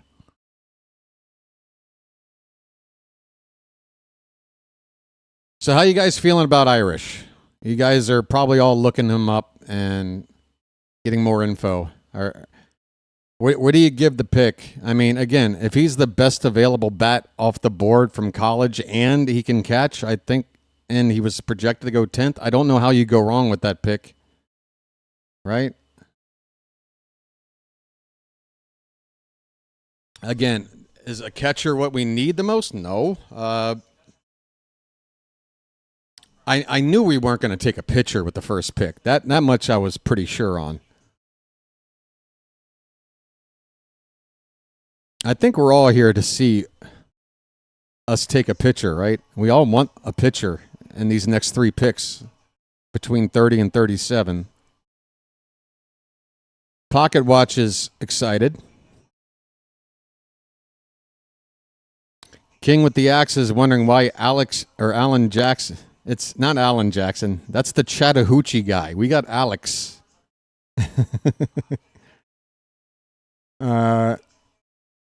Maybe Alan Jackson would be an upgrade. I don't know.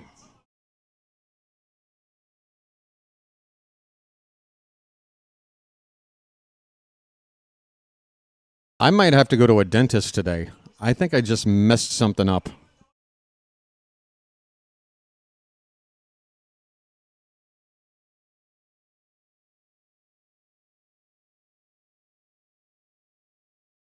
Or maybe I've got like a canker sore or something, and now I'm...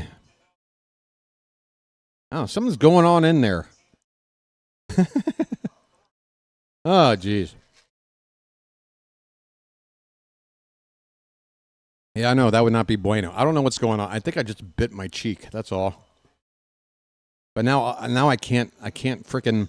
It's a good thing. It's a good thing we got 5 days off. If I've got this bitten cheek issue, at least I've got a few days to get over it. Now, I don't think it's a canker sore. I haven't had one of those in like 30 years. Is that something you get? How do you get a canker sore? Can I ask? Because I did used to get them a lot when I was young. I haven't had one in a long time. I really couldn't tell you how you get them. If Elias doesn't get a pitcher, he better be fired. I think we've got enough. I think we've got enough of a case to build that he should probably, we should probably move on from Elias as is. Yeah, I know what you mean, Blue Man. Yeah, we got it. We need a pitcher. We've got 4 picks this high up. We got to just roll the dice and try one pitcher. If he don't work out, he don't work out. But you got to go for that pedigree, and if it hits, we've got a stud pitcher. Canker sores are a virus, or you're asking so nobody knows. Acidic foods, nobody knows. All right, I'm going to find out. Why would I get canker sores? Canker sore causes. Triggered by emotional stress. Okay. That's all it is, folks. That makes sense. Emotional stress. That fits me to a T. Dietary deficiencies. Menstrual periods. Hello. Hormonal changes. That would explain the age. Food allergies. I don't think I have any. Or trauma in the mouth. Hey, don't make any jokes about that, okay? Leave me alone. That's not the reason. I didn't have any mouth trauma. All right? Just get your minds out of the gutter, everybody.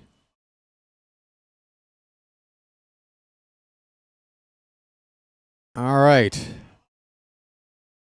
Oh, which one? I mean, why would I get chronic canker sores? Because I got it several times.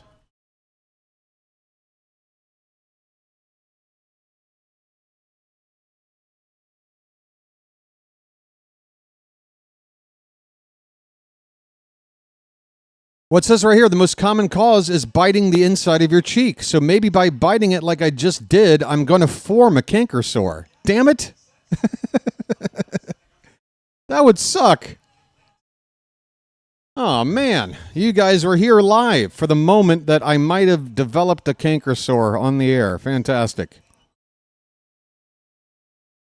And yeah, just sprinkle in a little bit of stress on top. That's probably not going to help. The Braves are up. That's not the commissioner.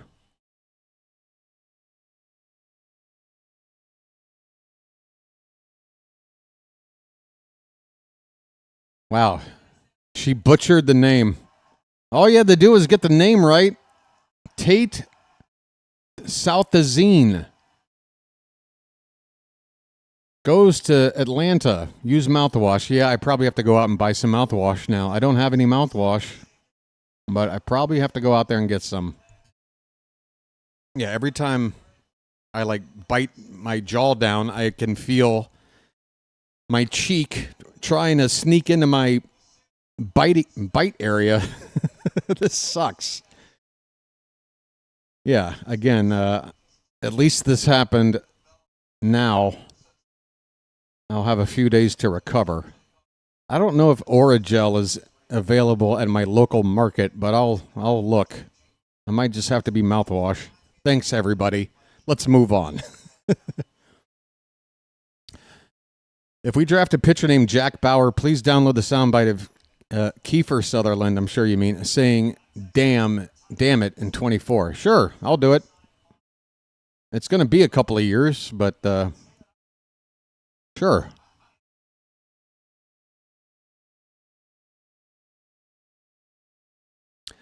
So, yeah, in terms of pitchers, Charm City, anybody else out there looking closely at this draft, we're 7 picks away now from number 30. Is there a pitcher out there on the board that you want us to look at? Are you ready to go after a pitcher right now? Who is attracting you in this area of the draft? We want a pitcher somewhere. In the next, 14 picks, we've got 3 of them.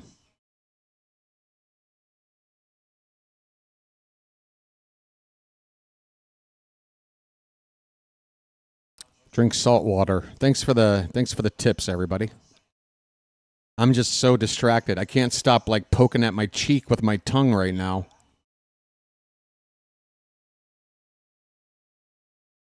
The Royals. And we will never be Royals. Oh my God, look at this mascot.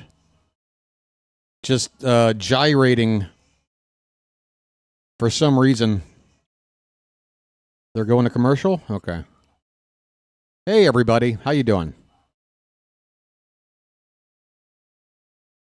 So yeah, I got a back upper tooth that basically broke in half, I guess. I don't know. A part of it just came off. Isn't that fun? And I've never gone to a dentist yet about it. It's been a couple of months or so. I've just gotten used to it. It's not as sharp of a shard that's left over. It's sort of smoothed over a little bit, but damn it if it didn't get me today. I basically just gave myself I did something to myself. But I got no pain in the tooth. I when I eat, I'm eating normal. It does require me to floss to make sure I don't have any. You get that food pocket thing. If you got a part of a missing tooth, you got to make sure you keep it nice and flossed. But other than that, I floss anyway, so it's not a big deal. But I'm not trying to get some, what do you call it? Fake tooth to just for cosmetic reasons. I don't care about the cosmetics. You can't even tell, right, folks? I mean, if it really mattered, where am I? I'm not gonna like open my mouth, but like I'm talking right now. You can't really see any of my teeth when I talk. I don't really show much teeth. I'm not like a horse. But yeah, it's just cosmetic, really. Why bother unless it starts to hurt? Isn't that every man's way of dealing with any health issue? Why bother dealing with it unless it really starts to hurt? That's how you do it, right? Top 3 pitchers available. Matt Magden says Schoolcraft. I like that name. Wood and Forbes. I don't want a Forbes. I don't want anybody with a rich sounding name. It's too fancy. I don't want Forbes. Give me a good Wood. I'm leaning Schoolcraft. Schoolcraft sounds like a baseball name to me.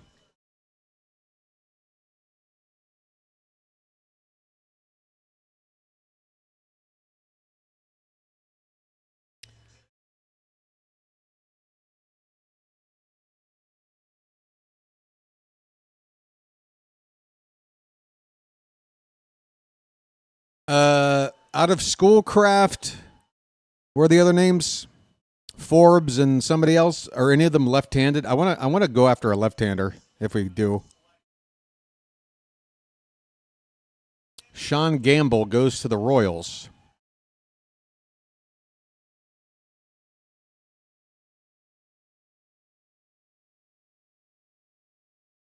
Well, the Royals are taking a gamble here on Sean Gamble, outfielder out of IMO Academy, IMG Academy. I can't read. Florida school.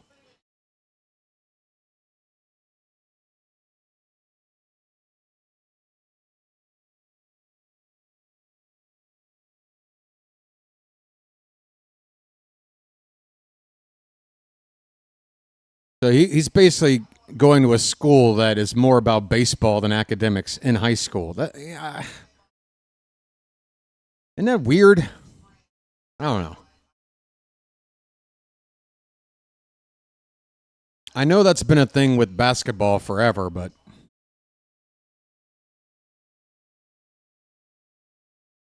I don't think there's a relation. Schoolcraft is a lefty? Perfect. I want Schoolcraft. Yeah, we need a craft. We need a craft for Captain Chesapeake, right, folks?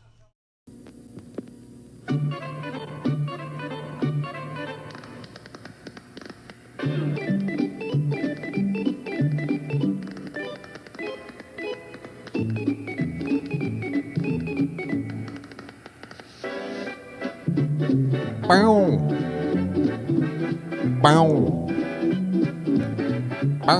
He met a strange friend in the Chesapeake. All right, Tigers are up.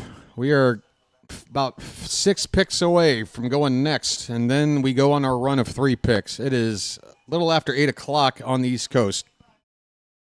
So it took about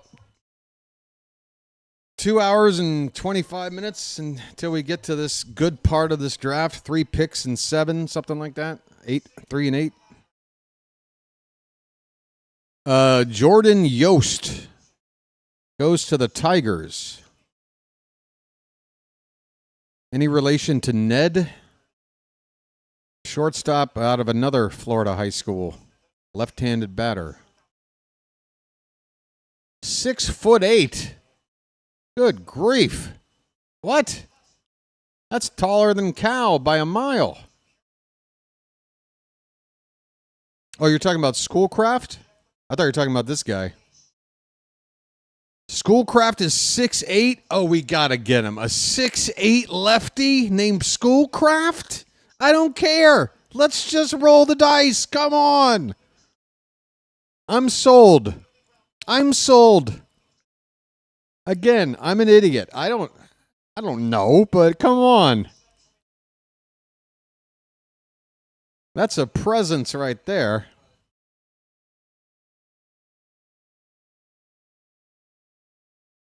Ooh, I want Schoolcraft. I want to look him up now. What's his first name? I probably don't need it. Schoolcraft will probably get me there. Oh, there's a Schoolcraft College. Who knew? That's the first thing that comes up in a search. What's his first name, guys? Cruz, Kruz. Okay. That's even better. Cruz Schoolcraft. I can imagine trading for a Cruz Schoolcraft baseball card right now. Oregon high school lefty. Oh, he's out of high school? He's 6'8", coming out of high school? He's 18 years old, 6'8", and he's throwing 230? He weighs more than me. Padres.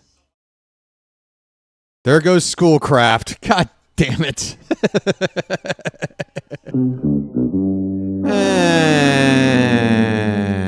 There he goes. There he goes. There he goes. I got excited about him for about 3 minutes, and he's gone. Holy cow. Well, at least if he is good, he's going to be in the NL West. Bet he's a liberal. King with the axe. Just keep the politics out of this. That's just nonsense. Come on, man. Good grief. Can't we have a place without that? Come on, man. We're having a good time here. Comments like that are going to piss off half the people, no matter which side of some stupid argument you guys are on. I don't want any part of it. That's why I live 12 time zones away from all that crap, okay? Nonsense. All right. We can trade Mateo for him. Okay. Mateo straight up for Schoolcraft? All right. I'm on the phone. 6'8", 18 years old. Why isn't he playing basketball?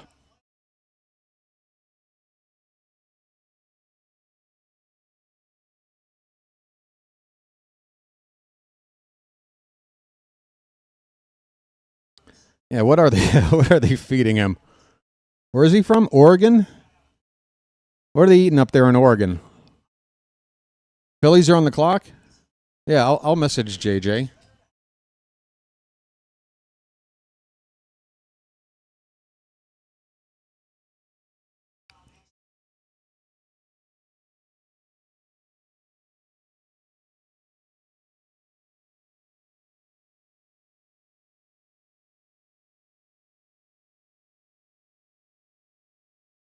They just mentioned Gunnar Henderson's name while talking about Schoolcraft, but I didn't catch what the connection was. Did anybody else?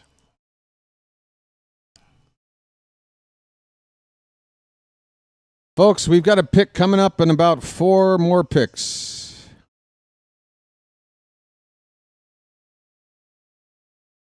Just for the halibut.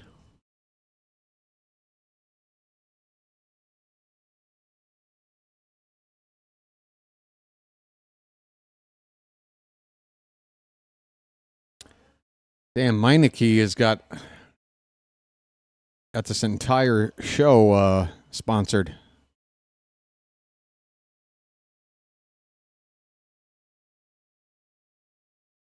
What was that Meineke like catchphrase? Was it like you pay a lot for a muffler or some stupid thing?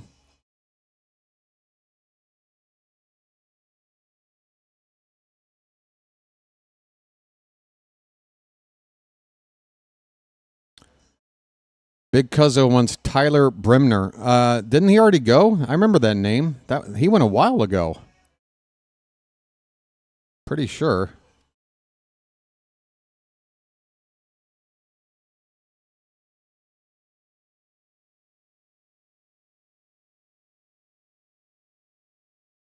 Yeah, the Angels took him with the number 2 overall pick. He's way gone. He went second in the entire draft, Cuzzo. No chance.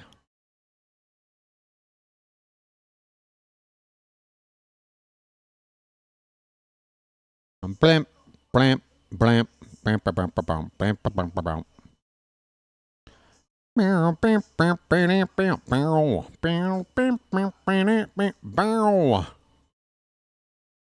Woo. Okay, so Schoolcraft is out. Okay, so now we got to look at some other pitching options, right? What were some of the other names out there? One was Forbes, and the other was Wood. We got first names on Forbes or Wood. I want to do some research. Time for a lucky.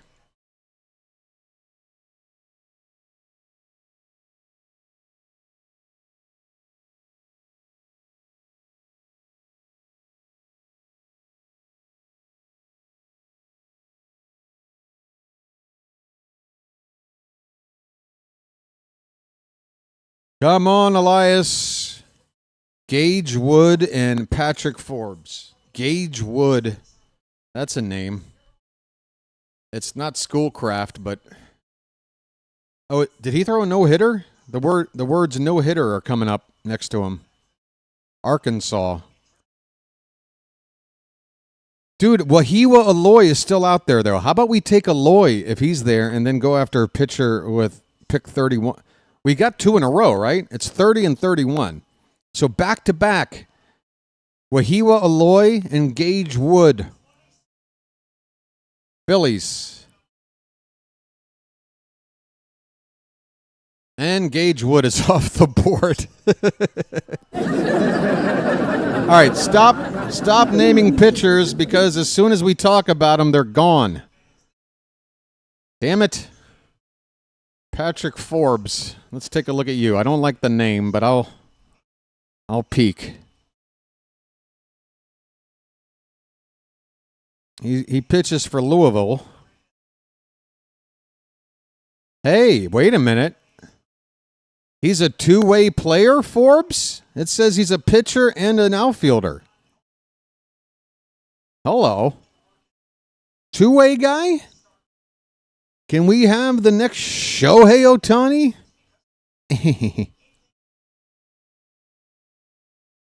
Who's in the mood to have a Shohei Ohtani type player on the Orioles? Anybody?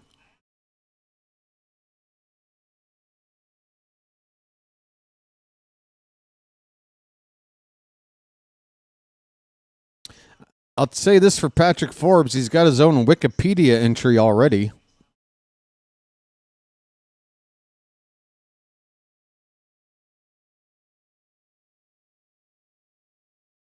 Jack Bauer. Let's take a closer look at Bauer. No, I don't want the 24 guy. Baseball. No, I don't want Pedro Serrano from 24 either.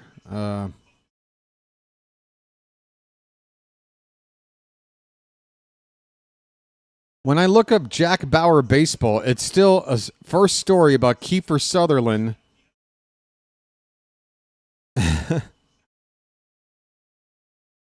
Mississippi State, is that where he's from? Okay, Jack Bauer. Guardians are up next. Mississippi State. Left-hander. Lean and projectable southpaw with a fast arm. Well, it's a pitcher. Why wouldn't he have a... It's the stupidest thing I ever heard. Stand out at 17 and under, WWBA North, PG All-American, up to 100 miles an hour with a big curveball with a nice spin rate, 3,000 RPM. Okay. Okay.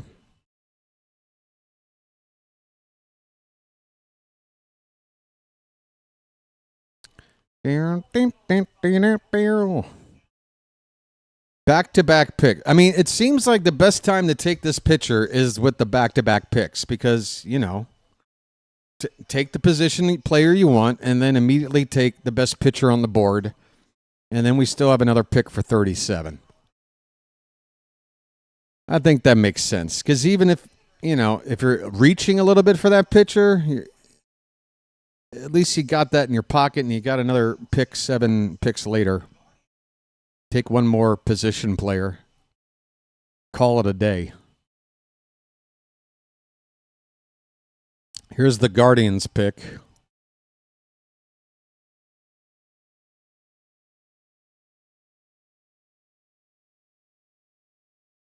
Jace Laviolette. So Laviolette is off the board now. Somebody out there wanted him. He's gone.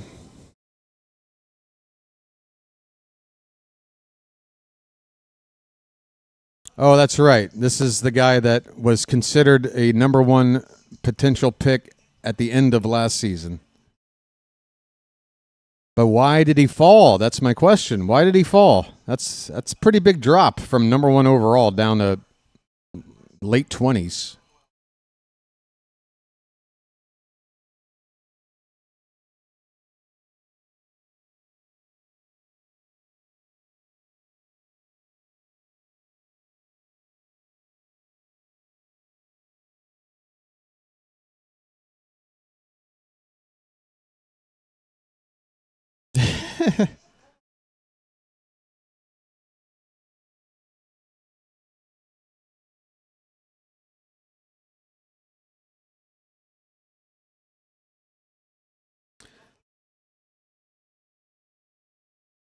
Oh, wow. We're hearing some negative characteristics. Very stiff. We've got one pick, Ghostface. We've got Ike Irish, the number one catcher that was on the board at pick number 19. We got our next pick coming up in about 10 minutes or so.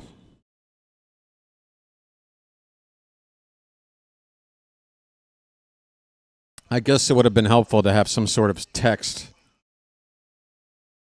Yeah, let me update the scroll text. I don't know why I didn't think about that. I'll just type we took Ike Irish catcher with the number 19 pick. There. Anybody? Wow, that was quick. They're already on the next pick. Josh Hammond, shortstop for the Royals. Okay, it seems like this is going a little faster now. Is it me, or is this draft going a little faster, even though we're still in the first round? Josh Hammond to the Royals. Yeah, can we get Ike Irish on the team right now?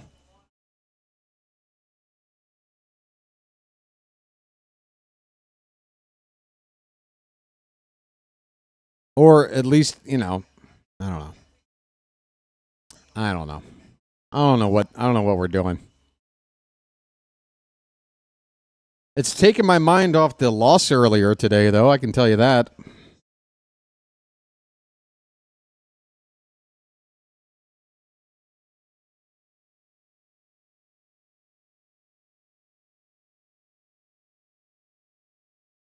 This guy's getting the Austin Riley comp.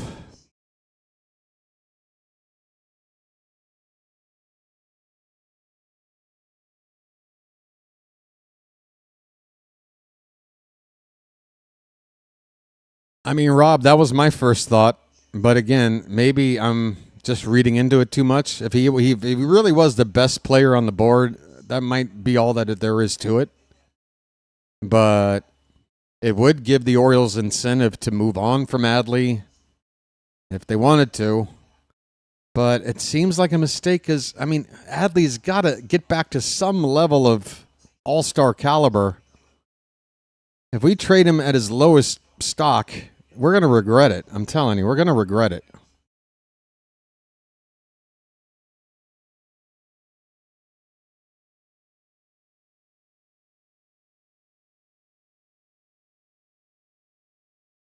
All right, folks, we're only a couple of picks away now. I'm going to have a lucky. I'll be back in just a sec.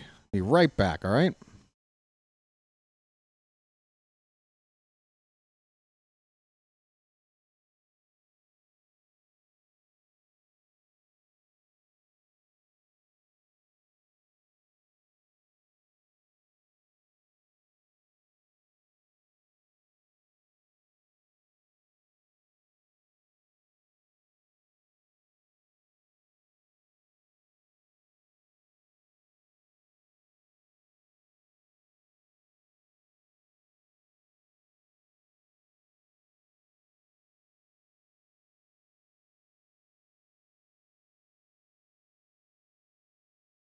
Damn, Chilo, you got to spoil everything? What? I'm here. I ain't that far. I haven't seen it yet. I haven't seen it happen yet. I guess I'm behind you, but okay. Apparently Forbes is going to the Diamondbacks, and we're on the clock now.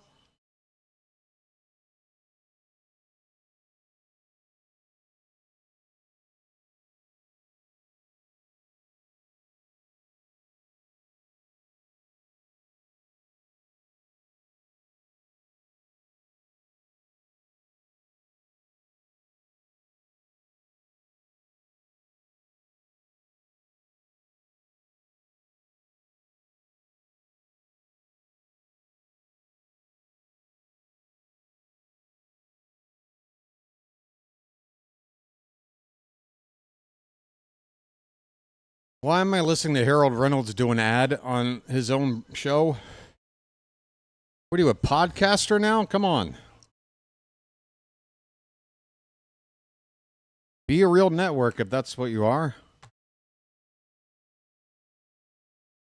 Oh, wow. So Forbes got selected during the commercial break. Okay. That's fair. Fair enough. Sorry, Chilo.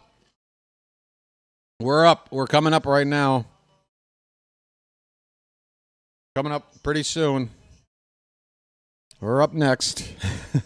How many other ways can I put it?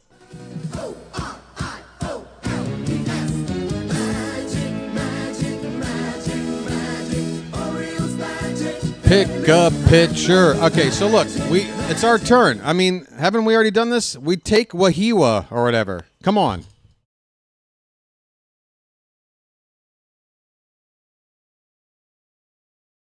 Another catcher?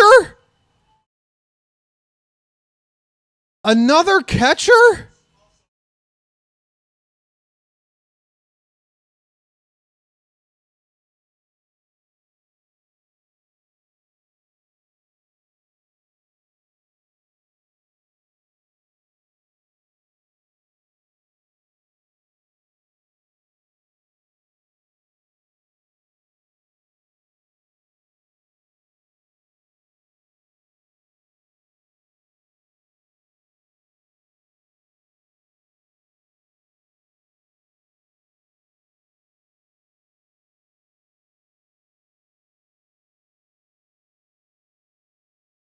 Mike, you realize you don't have a lot of bargaining leverage if you've got all the catchers and every other team knows you basically are using one as a trade chip and you never actually plan to develop them, or you're just going to hoard catchers. Really?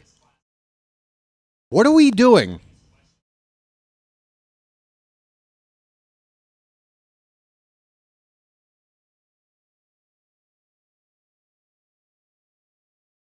This is like the guy in your fantasy draft that takes a defense with the third round pick.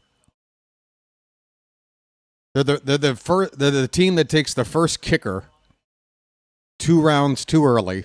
What are we doing?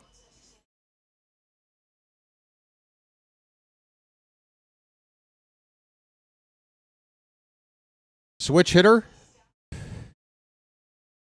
I like switch hitters. I do. This is the Corbin Burns comp pick. All right, are we taking a pitcher now? What are we doing? All right, if we take a third catcher with the next pick, I'm done. I'm done if we take another catcher right now.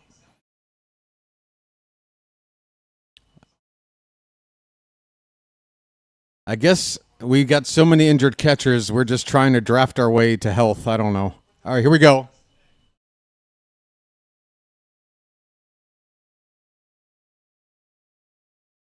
Vahima Aloy! We've got Aloy! I wanted him. We've got him. We better take a pitcher with that last pick. Come on now. Aloy! Wahiwa! Wahiwa! Whoa, whoa, whoa, Wahiwa! Whoa, whoa, Wahiwa! Wahiwa! Whoa, whoa, whoa, Wahiwa! Wahiwa Aloy. 6'2", 200 out of Arkansas, born in Hawaii. He's a Hawaiian. We got a flying Hawaiian on the Orioles. We've got Aloy. All right, now we take a bit of a break. Okay, so can we please just what that pick for? I mean, we traded Brian Baker for this pick, and it was kind of a late, just thrown in our lap kind of a pick. Can we just take a stab at a pitcher, please? We got Aloy. We got 2 freaking catchers. Let's get a pitcher now, please. Just take somebody. I don't know.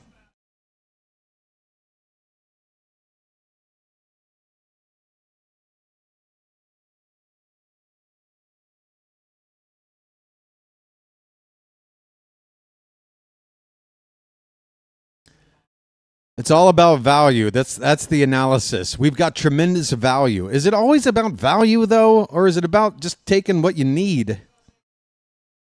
I don't know.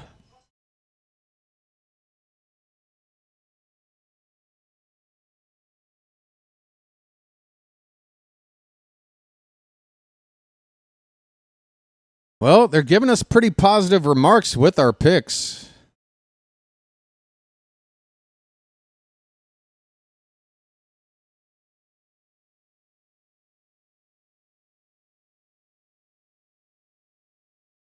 Brewers take Brady Ebel, a shortstop.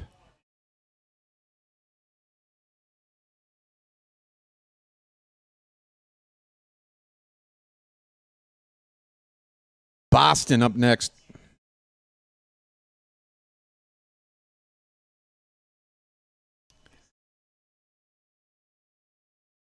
I hear you, Mr. Hyde, but I mean, it's apples and oranges, isn't it? The NFL and drafting talent versus baseball. It's apples and oranges. I don't know if we can do a direct comp and say that that's always the way to go.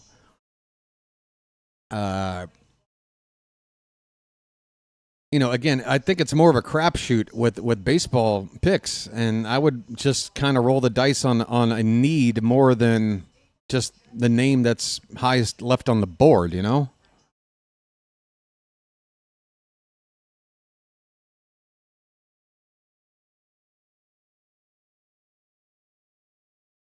Well, we got Wahiwa Aloy. Wahiwa. I like Wahiwa. I like it. I like having a Hawaiian, man. The 50th state, right? Hawaii representing on Baltimore. Have we ever had a Hawaiian? I don't think so. The only other one I can name is Benny Agbayani. Can anybody name a Hawaiian player?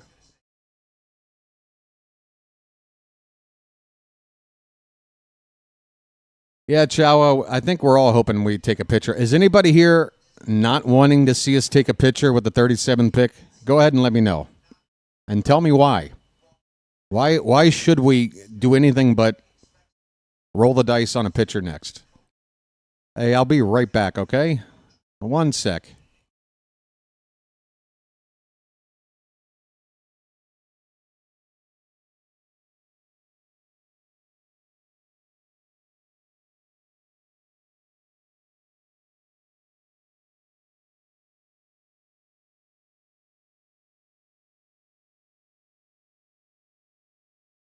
Oh, yeah, that's right. Victorino was the flying Hawaiian. That's right. That's right. Victorino. That's great, Doug.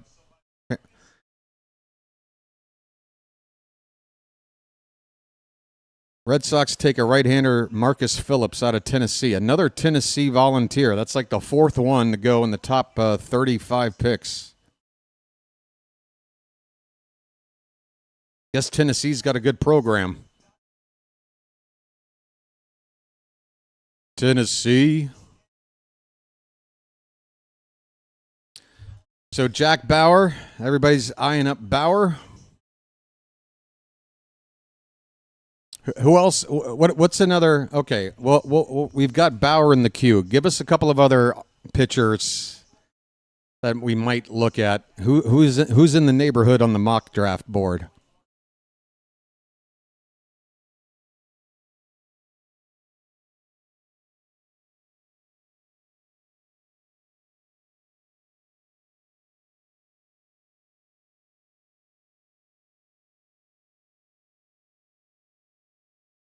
Tigers having the next pick.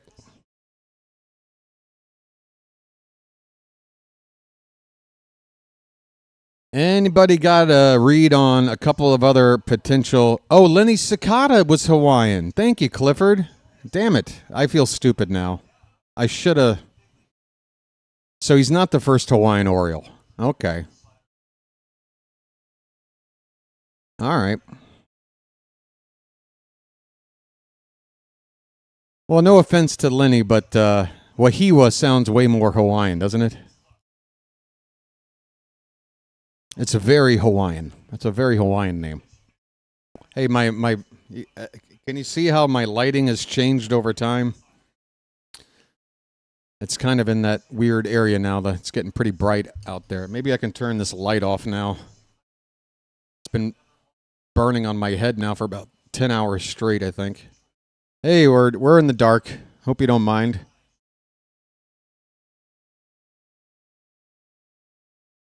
There we go. Oh, yeah, Riley Quick. Thank you, Matt. I mean, in terms of a cool baseball name, come on. Riley Quick. 34th pick.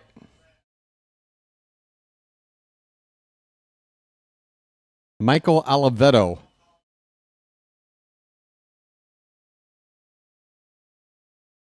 All right, it shouldn't be that long. This is going a little faster. Probably in the next 10 minutes or so, we'll get this last pick in.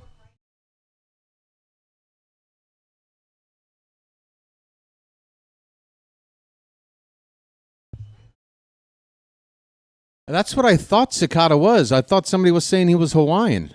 I just, I trusted whoever said that.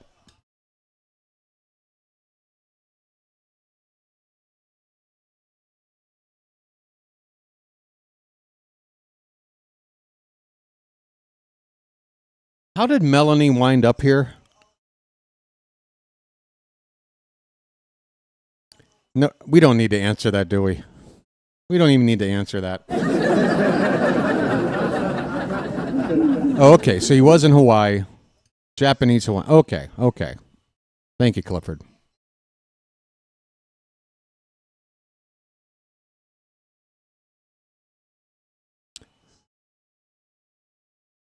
But Victorino was a good player. How did Melanie wind up here, folks? That's the burning question.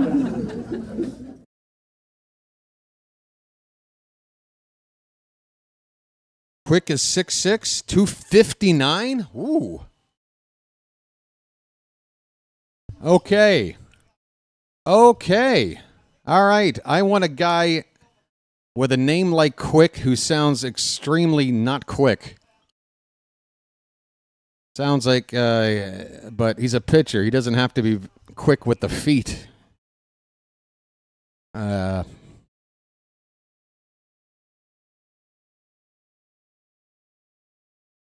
am wrecking my mouth. I can feel the swelling going on in my cheek after biting down on it. Damn it. Number 35 pick coming up. We're a couple of picks away from the final pick that we're going to hang out and watch together, folks.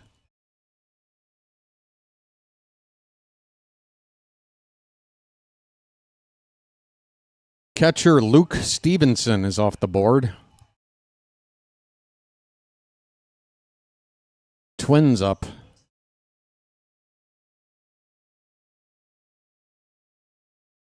Isn't there a Stevenson for the Cardinals at catcher?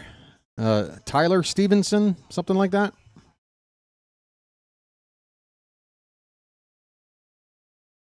No relation, right? Bodine is really being praised on other channels. I mean, they raved about his defense. I don't I don't mind if you're going to get a catcher to get one that's really got a high grade on defense. You know, you want to. I know it's nice to have an offensive, you know, that extra offense at the catching position, but really, you look back and so many teams are really depend on a catcher that just really good defensively and knows how to handle the pitching staff. It can make such a huge difference, not just being one more bat in the lineup, but to help your pitching, you know? NDJ with a super chat. Folks, we got a super chat in on the draft tonight. Thanks, NDJ 5775. He says, thanks for staying up all night to entertain. It's my pleasure. I am quite tired, but I have the comfort of knowing that after I'm done with this, I've got several days to chill. Hey, Janet, see you on Friday night. We have a 4th round pick. Is that tonight, Matt? I'm not going to stay up for that. I'm not going to sit through 2 rounds to then wait for round 4 for one more guy. I'm going to go. I mean, I'm not going to go right after we take this guy. We'll talk about it. We'll hang out a little bit, but I'm not going to wait for the next pick. Twins. Riley Quick. There he goes. No Quick for us. Cross him off the queue. He's gone. Zach Root. Lefty. 4-pitch mix. Okay. That name sounds familiar. Zach Root. Oh, I'm thinking of Fruit. Don't we have a guy named Zach Fruit already? We'd have a Zach Fruit and a Zach Root? Yeah, we got Zach Fruit. Now we're going to get a Zach Root? That's too confusing for me. I think we have to avoid Root. Jack Bauer, okay.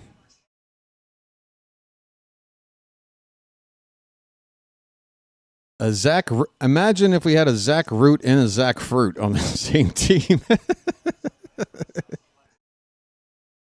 We have a Zach Fruit in the organization. We've got Zach Fruit. He's a prospect. He's actually developing pretty decently.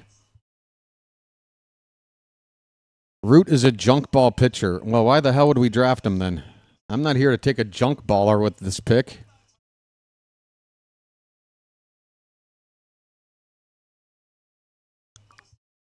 I mean, I'm not expecting, triple-digit fastball guy at this stage of the draft, but let's at least get a guy with a little more of a heater in his arsenal here. Come on. Okay, we're up next. We're up next, folks. It's coming up. Oh, 4th round is tomorrow. Okay. Either way, I won't be covering it, but I'll be following along. All right. I'm really going to be pissed off if we don't take a pitcher. I'm really going to be pissed. We're on number 37, Joel. Our 4th and final pick in the top 37 is coming up next. Here it comes. Here it is, folks. It's the moment of truth.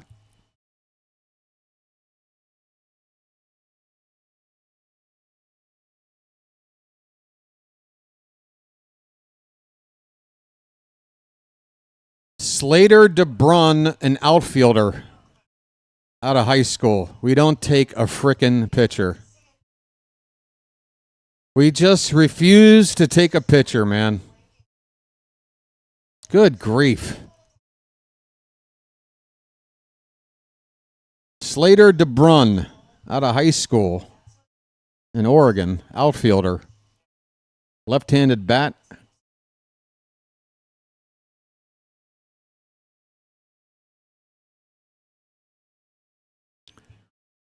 Projected to play center.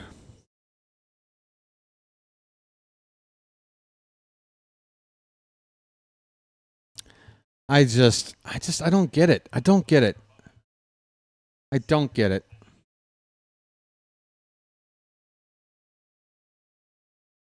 Oh, Matt, I didn't take it that you were spoiling. No, you're fine.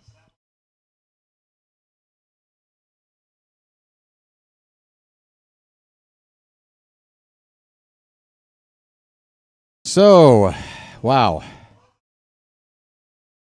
We don't have a pitcher. Slater.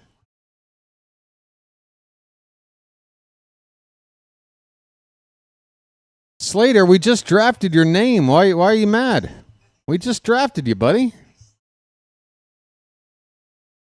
We just draft Slater, and now he's mad.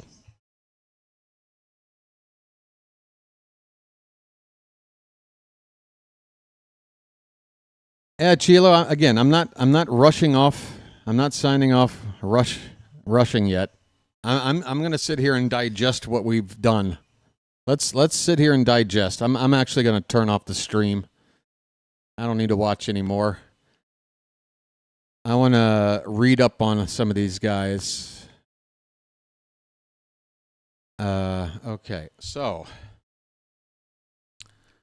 we got two catchers, Ike Irish and help me out with that other name. Oh my, where should I go?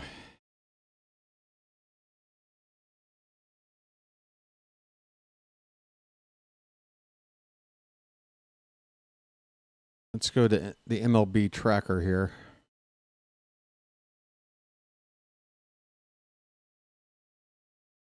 Trade Elias. What can we get? A bag of balls?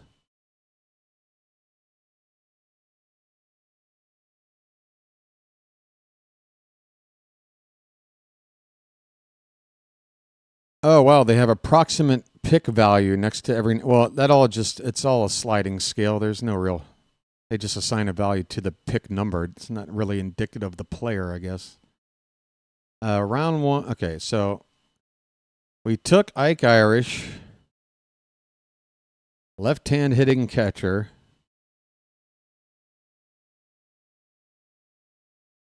And then compensation round.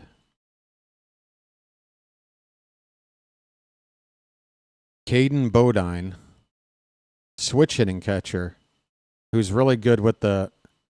All right, well, it feels like I kind of like the... Again, out of Coastal Carolina, I love that.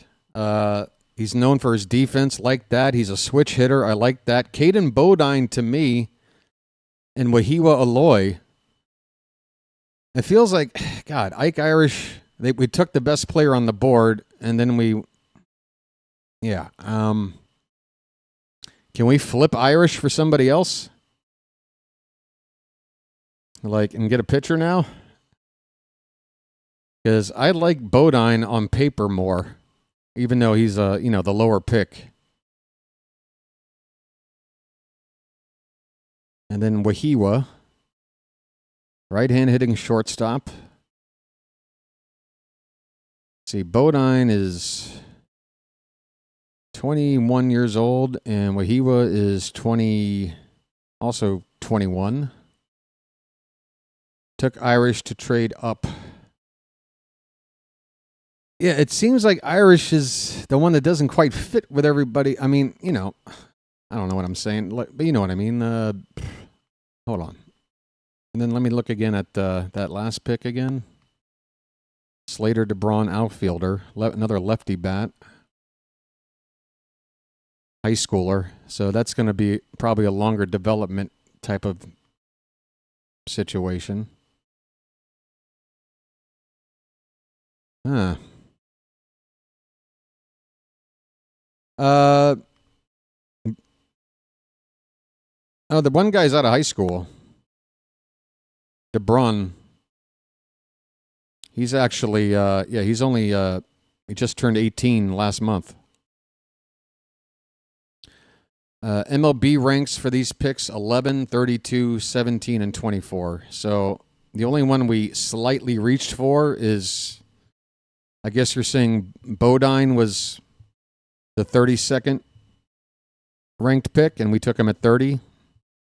I mean, if it's that close, I don't think it's a reach. But otherwise, we basically took guys that were projected to go sooner and saw the value there or whatever, right?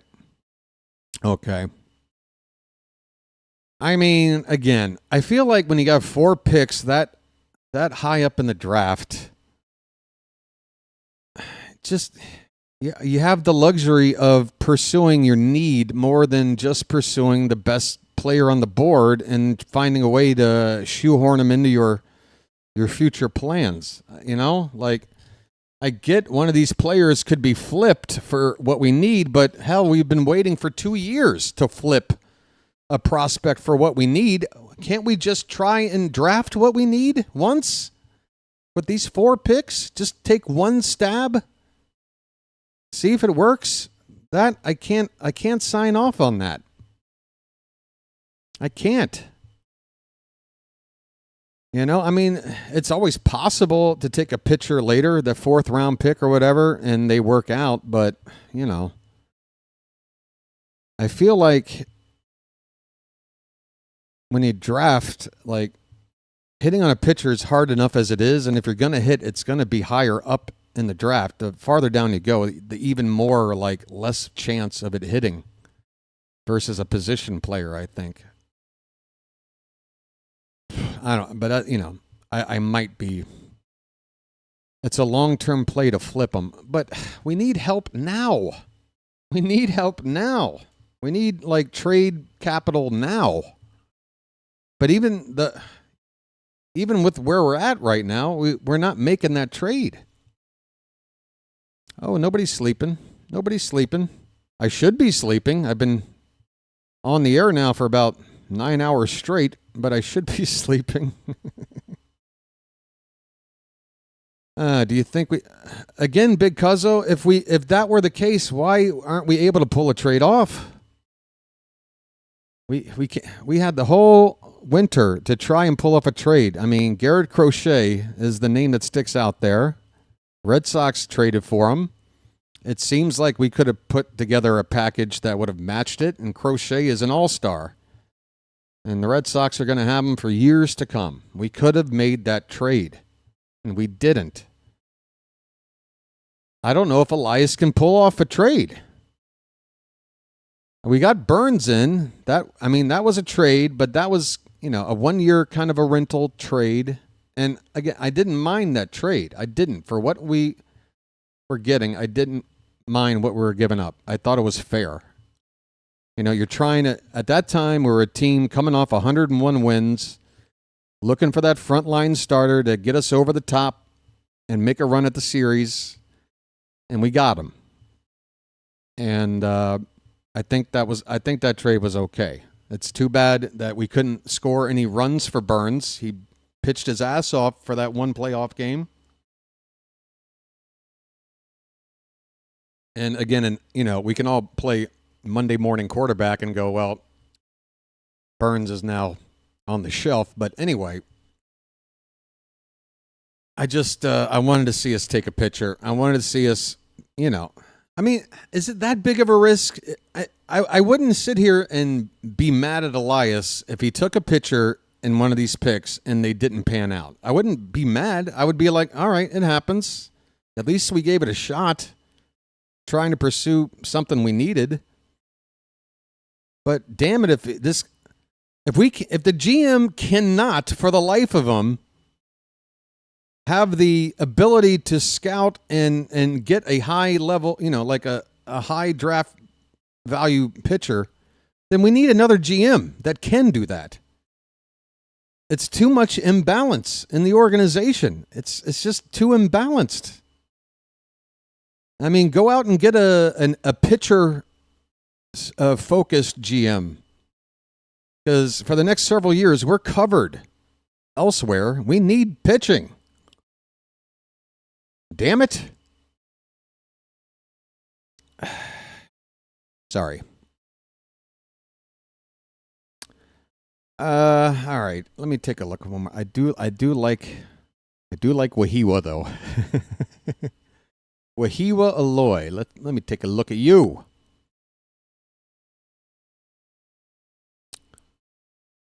Scouting grades, hit 50, power 55, run 45. All right, so he's below average on speed.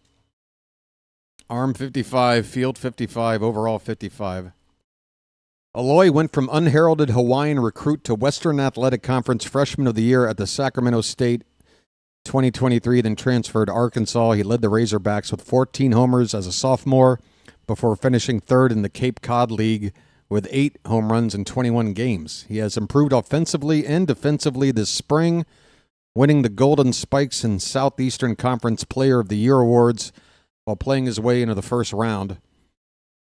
Aloy's power is notable for a legitimate middle infielder, as he has plus raw juice that plays to all fields, but mostly to his pull side.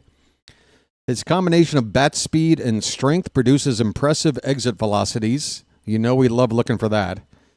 And he's doing a better job of letting his pop come naturally. As a junior, his right-handed swing can get too uphill, and he still chases too much. Uh-oh. Do we have another curse stat? Leaving him vulnerable to breaking pitches and leading to strikeouts. Oh, my God. Do we have another curse stat? With smooth actions, reliable hands, and solid arm strength, Aloy has answered questions about his ability to stay at shortstop at the next level despite fringy speed.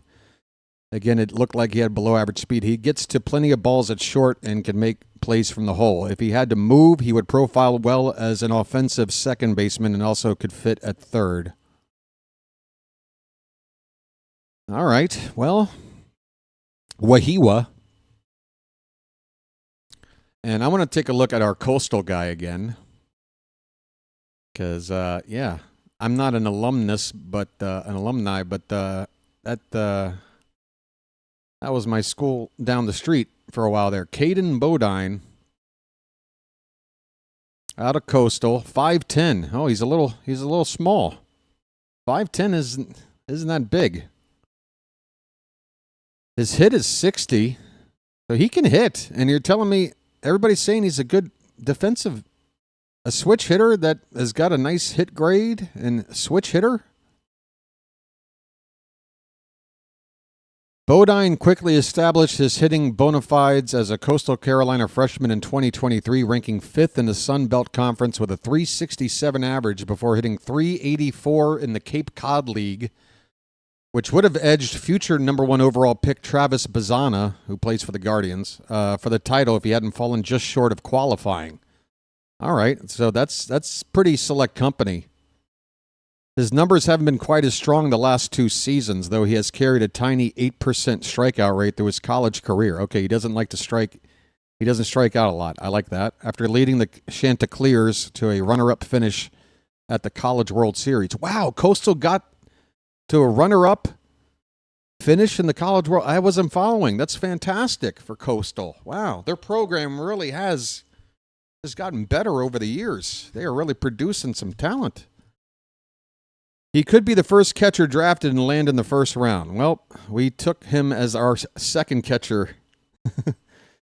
A switch hitter who's equally proficient from both sides of the plate. Now, that sounds good. Yeah, we're trading Adley, aren't we? We have to be trading Adley at some point. It feels that way. You know, Adley's the closest of this crop of players that's going to be up for free agency and everything else. So if we're looking to like keep everything cheap and move a player off before they enter free agency and all that stuff, then Adley would be the first replacement you'd look at. But again, Basayo's already going to be that guy in the near future. I don't know. He has tremendous feel for the barrel and doesn't try to do too much, focusing on controlling the strike zone and drilling line drives from gap to gap. He rarely launches balls in the air and has displayed little pop with wood bats on the Cape, though optimistic clubs hope he'll be able to make adjustments to his flat swing and get to 15 or more homers per year. Bodine's lack of athleticism and agility limits him a bit behind the plate, though his instincts help. He's one of the best framers in college baseball. I don't know if we really worry about framing when there's about to be automated balls and strike challenges and stuff coming. I think framing is going to be less and less of a thing in the not too distant future. So that doesn't really, I don't really care too much about that. His fringy arm strength, oh, that's not good. Plays up thanks to his quick release. Okay, so doesn't throw it hard, but gets rid of it quick. That's fine. Helping him erase 39% of base stealers as a junior. Okay. Okay. Yeah, folks, I think this team needs to move on from Elias. I'm not saying any of these picks are going to be busts. How the hell would I know? But he can, for the life of him, take a pitcher. Oh, Bauer went 44th, by the way. Or no, I'm looking at the rankings. Did Bauer ever get taken? Is Bauer off the board now? Bauer, I hardly know her. We're still not in the second round yet? Wait, what happened? All I'm seeing is the Dodgers have taken a player. Where are all the other picks? Oh, there's extra picks at the end of the actual first round. So the Yankees, the Mets. Okay, I see. Picks 38, 39, and 40 are actually first-round guys. So the Phillies got Gage Wood. Yankees get shortstop Dax Kilby. There's a name to hate for the future. Zachary Root, the newest Dodger pitcher.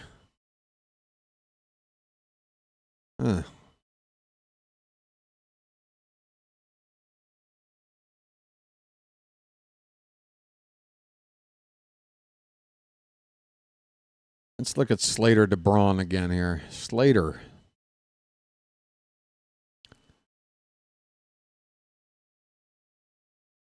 Wow. Slater is only 5'10", too. Does size no longer matter? At least not as much in evaluating draft talent. Last year, 5'9" Slade Caldwell went at the end of the first round to the D-backs, and in 2019, Arizona also took the 5'10" Corbin Carroll, who went on to win the 2023 NL Rookie of the Year. Like Carroll, DeBrun is an undersized outfielder from the Pacific Northwest who has the chance to go early in the draft after performing very well at the Perfect Game National and World Series and was on USA Baseball's 18 and under team before breaking his thumb in the World Cup qualifying play. First jumping on the radar as an underclassman at the WWBA in Jupiter in 2023, DeBrun's profile took a step forward with his performances on the summer showcase circuit. He has very impressive bat-to-ball skills with an advanced eye at the plate, understanding that his job is to put the ball in play and get on base, then using his well-above-average speed on the base paths. Power may never be a huge part of his game, but with some evaluators worried about impact, DeBrun showed up this spring with added strength and more ability to drive the ball from the left side of the plate, displaying more physically than Carroll at this stage. I mean, the dude's only 18, right? I mean, there's so much, like, more. I mean, you know, look at how much Jackson Holliday's beefed up since he got drafted, and that only took. He's still only 21, right? DeBrun's speed is also a huge asset in the outfield. He has plus range and is an excellent defender who can play center field. So we got another Enrique Bradfield. Is that what I'm picking up? Teams will want to be convinced the Vanderbilt recruit can impact the ball long enough in the spring, but those who believe in him as a future table setter, again, I thought that was what Bradfield was going to develop into. Center fielder, table setting, speedster. But they're basically using a Corbin Carroll as a comp. I mean, obviously, if he gives us Rookie of the Year Corbin Carroll numbers, that would be fantastic. But damn it, I want to look at the pitchers that were taken near where we took some of these guys. It really feels like we could have taken a gamble on somebody.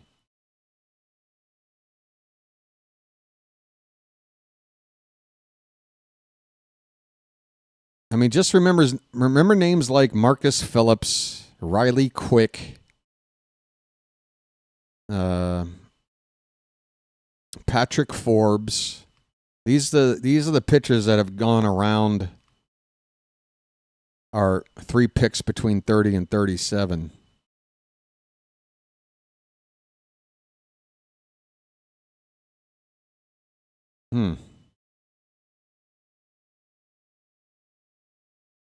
Folks, what are we doing? By the way, I'm Orioles. Okay. Folks, Orioles has finally arrived to the Orioles BirdWatcher Channel. About time. There's Orioles. Seems like there were way more arms available at the last deadline.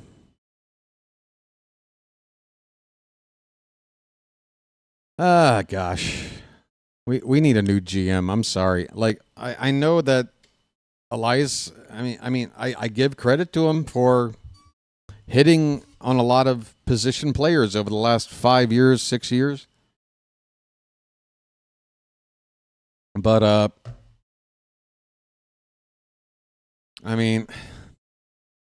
he's been here long enough where we've built this team to what it is, and now we need to address what we need, and he can't do it. He can't find a pitcher. I'm sorry. He can't seem to trade for one. He can't seem to draft one. So what the hell are we supposed to do? We need pitching. That's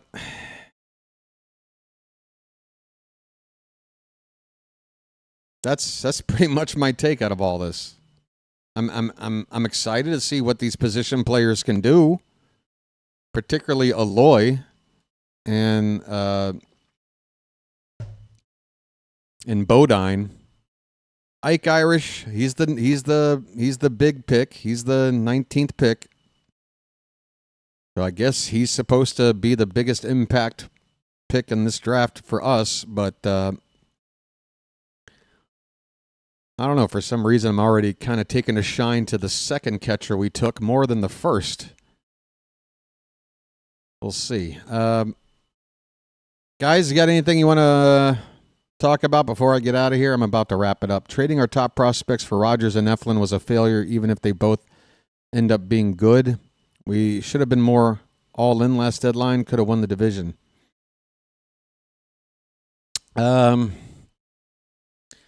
Yeah, I mean, we could have won the division last year. I don't necessarily think winning the division is a big deal. It's nice, but there's just too many examples of any team, as long as you get in, has a shot at this thing. You know, it is one extra round if you don't win the division, and even if you do, though, if you got the third weakest, if you got the weakest of the 3 division records as a winner, you're still playing in the wild card. So I just don't put a whole lot of stock in the whole. Winning the division used to mean so much more than it does anymore. But anywho, trade a catcher for a pitcher. That would seem to be the smart play. Great. My chat page just completely shut down. I'm reopening right now. Yeah, the first catcher can play in the outfield. Yeah, we saw that. But Ike Irish, yeah. But again, did Elias take 2 catchers with the first 2 picks he had because it was just the best players out there, or one of them can develop into another position and what have you? Or is this a sign of a guy like Adley looking to move him on? Again, Rutschman is the senior of this sort of current group of, Elias, big picks. He's going to be the first to, need that big contract when it comes around, and maybe the Orioles want to play it low with the salaries and everything and develop another catcher, move Adley on. I don't know. But you got to make something out of this. We already know that Basayo looks really, really good. Everybody's excited. Everybody should be excited. But I'm not excited about Elias. I'm just not. Chilo's still talking about Jack Bauer.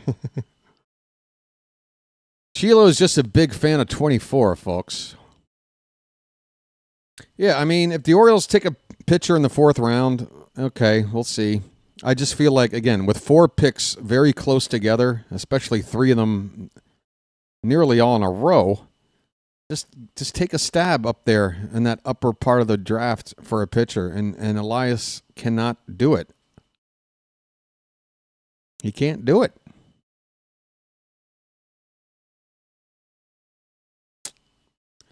But again, for all my criticisms, I have to be, fair and say, Elias did produce Jordan Westberg. He produced Gunnar Henderson. Gunnar Henderson definitely outproduced his draft. Where'd Gunnar go? Number 40 overall?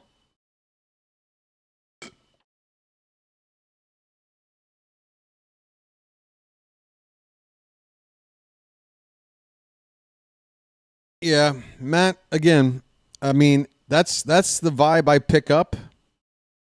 But again, if one of those 2 catchers can develop into another position and the Orioles see that as part of their reasoning for picking them versus, again, I think we all had that same feeling after we heard 2 catchers go. It's like, what's going on here? Are we about to make a major shift in the we'll see. Cuzzo says he better not move Adley.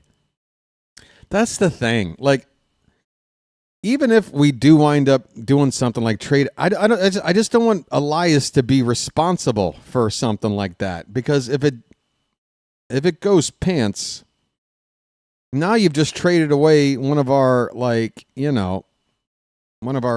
cornerstone players. As much as Adley has fallen off a cliff here in the last year plus, there's a lot about him to like if he can figure it out. And again, I feel like something is more to blame organizationally than just because we already know Adley has all the tools. What's going on with Adley? When does the responsibility start to fall on the training and the coaching and everything else? I don't know. If we can get an ace for Adley, I would consider it. I think he'd have to, right?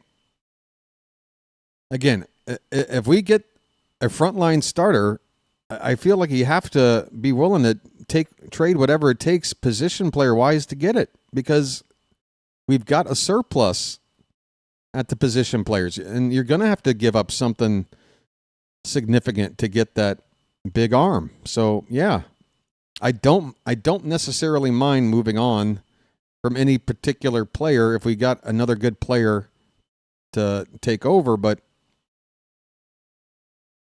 it would just feel a lot better if we had the ability to just straight draft that arm instead of waiting for a trade that may or may not ever frickin' happen. I mean, everybody knew this winter what our number one acquisition need was. Everybody knew. And we didn't do it. Right? So what's going to happen this winter? What are we doing? I don't know. Can we pull off a trade? I don't know. There are only like 10 or 15. Yeah, not every team has an ace. I get it. That's why I don't mind, taking a risk with a high draft pick when he got so many to roll the dice and see if it pays off, because it is hard to get them. And to trade for them is even harder, because what team wants to part with an ace unless they're really in a tough spot? You know, the Tigers were actually entertaining the idea of moving on from Skubal. They would have been mad to do so.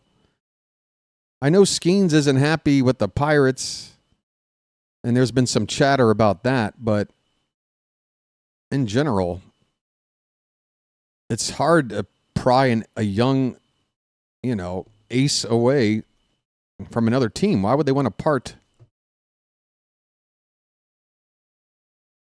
Firing Elias hopefully could be better than any trade. I mean, I can't argue that. I mean, when you're the guy making all the decisions and you change that variable and you bring in somebody making better decisions, yeah, that's a bigger impact on the team than any one player can make.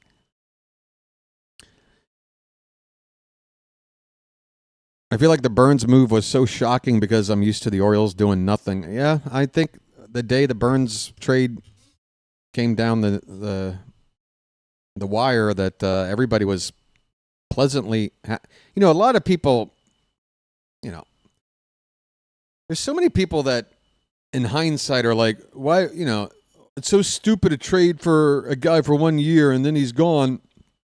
I don't think that way, especially with pitching the way it is these days. I really don't mind giving up, equal talent to make sense. Again, if we traded for Burns and he had like 3 years of control left at the time, we would have had to give up so much more than we did. But for 1 year of Burns, Joey Ortiz, DJ Hall, and a compensation pick, that to me, I would be willing to do a trade like that every year. Like what would be a comparable? Okay, so Hall and Ortiz. Let's say we dealt, Dylan Beavers and Chase McDermott. If we dealt Dylan Beavers, Chase McDermott, and a compensation pick for 1 year of, who's a guy that's not too over the hill, good pitcher, maybe in his late 20s, that's like an all-star right now. But I mean, something like that, something comparable to the Burns pick. I don't mind doing that. I don't mind it. Because, a lot of these position players just aren't going to have room on the team anyway. Again, it's just too much imbalance. We're sitting here complaining about when are we going to find playing time for this position player, that position player. I honestly think some of it is a little bit overblown.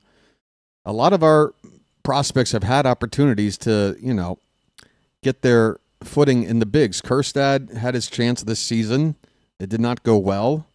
Hopefully he'll get another chance and he can figure it out. We started to see something from Mayo. It's still early doors, though. I know a lot of people are upset with Mayo and his lack of playing time lately. I think it's another sign that the Orioles are using this time to, instead of playing a guy like Mayo, playing veterans that maybe they're looking to trade away and they're just kind of showcasing them, try to get a few of them hot, and that way they're, a little more attractive to trade away. Because Mayo's not going anywhere unless he's traded, which sounds stupid to say the way I just put it, but you know what I mean. Mayo's going to be here for a while unless he's traded, so it's not a huge deal if we're spending a couple of weeks, not getting Mayo into the game if it's if it's an effort to, again, sort of showcase potential trade capital with some of these veteran players and get a better return on those guys. Because then once they're gone, then Mayo's going to have a place to probably get his at bats back. Matt's a Kjerstad believer. Yeah, folks, we got to see who's going. If O'Hearn's gone and Mullins is gone, and right there. Just O'Hearn and Mullins. If you take those two out of the equation, certainly Mayo could, I guess, split time with Mountie. It's not going to be a platoon. They're both right-handed, but, O'Hearn is basically an everyday player. If he goes, that's going to free up some at-bats for Mayo, especially with Mountcastle probably not going to be ready until, at least a couple of weeks into August, right? So he's going to have a chance, at least for a week or two, to play every day and try to establish himself. And yeah, Mullins. If I'm a contender, if I know I'm playing in October, said Mullins to me has a lot of attractive qualities, for a complimentary player. Obviously the batting average isn't impressive, but the other tools, the defense, the speed, the attitude is good. He's a great guy to have on your team. Yeah, I'm going to be sad to see Ced go. He's going to go. I mean, if it's not at the trade deadline, then he's walking. I don't see any way we're re-signing him.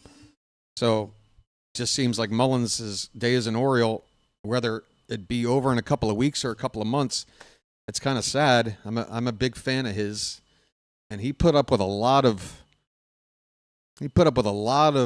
hate from the fan base, I got to tell you, in social media and stuff. Like, there were times last season where people were just asking for have his head cut off, and honestly, him and Arias. And there was a point in the second half last season when the offense started to dry up where Arias and Mullins were carrying this team. They were carrying this team. I just love Ced. I'm gonna miss the defense and the center field. He plays a pretty center field. A lot of great catches that I can just picture in my mind. And I love a good center fielder. I think Cowser can handle center field, though. I don't think maybe he has quite the range of Mullins, but it's not that far behind. The speed isn't that far behind, and the arm is better. Surely. And then, of course, Bradfield is kind of next down the pecking order in terms of developing a center fielder, but I don't know. I'm delirious. I gotta go.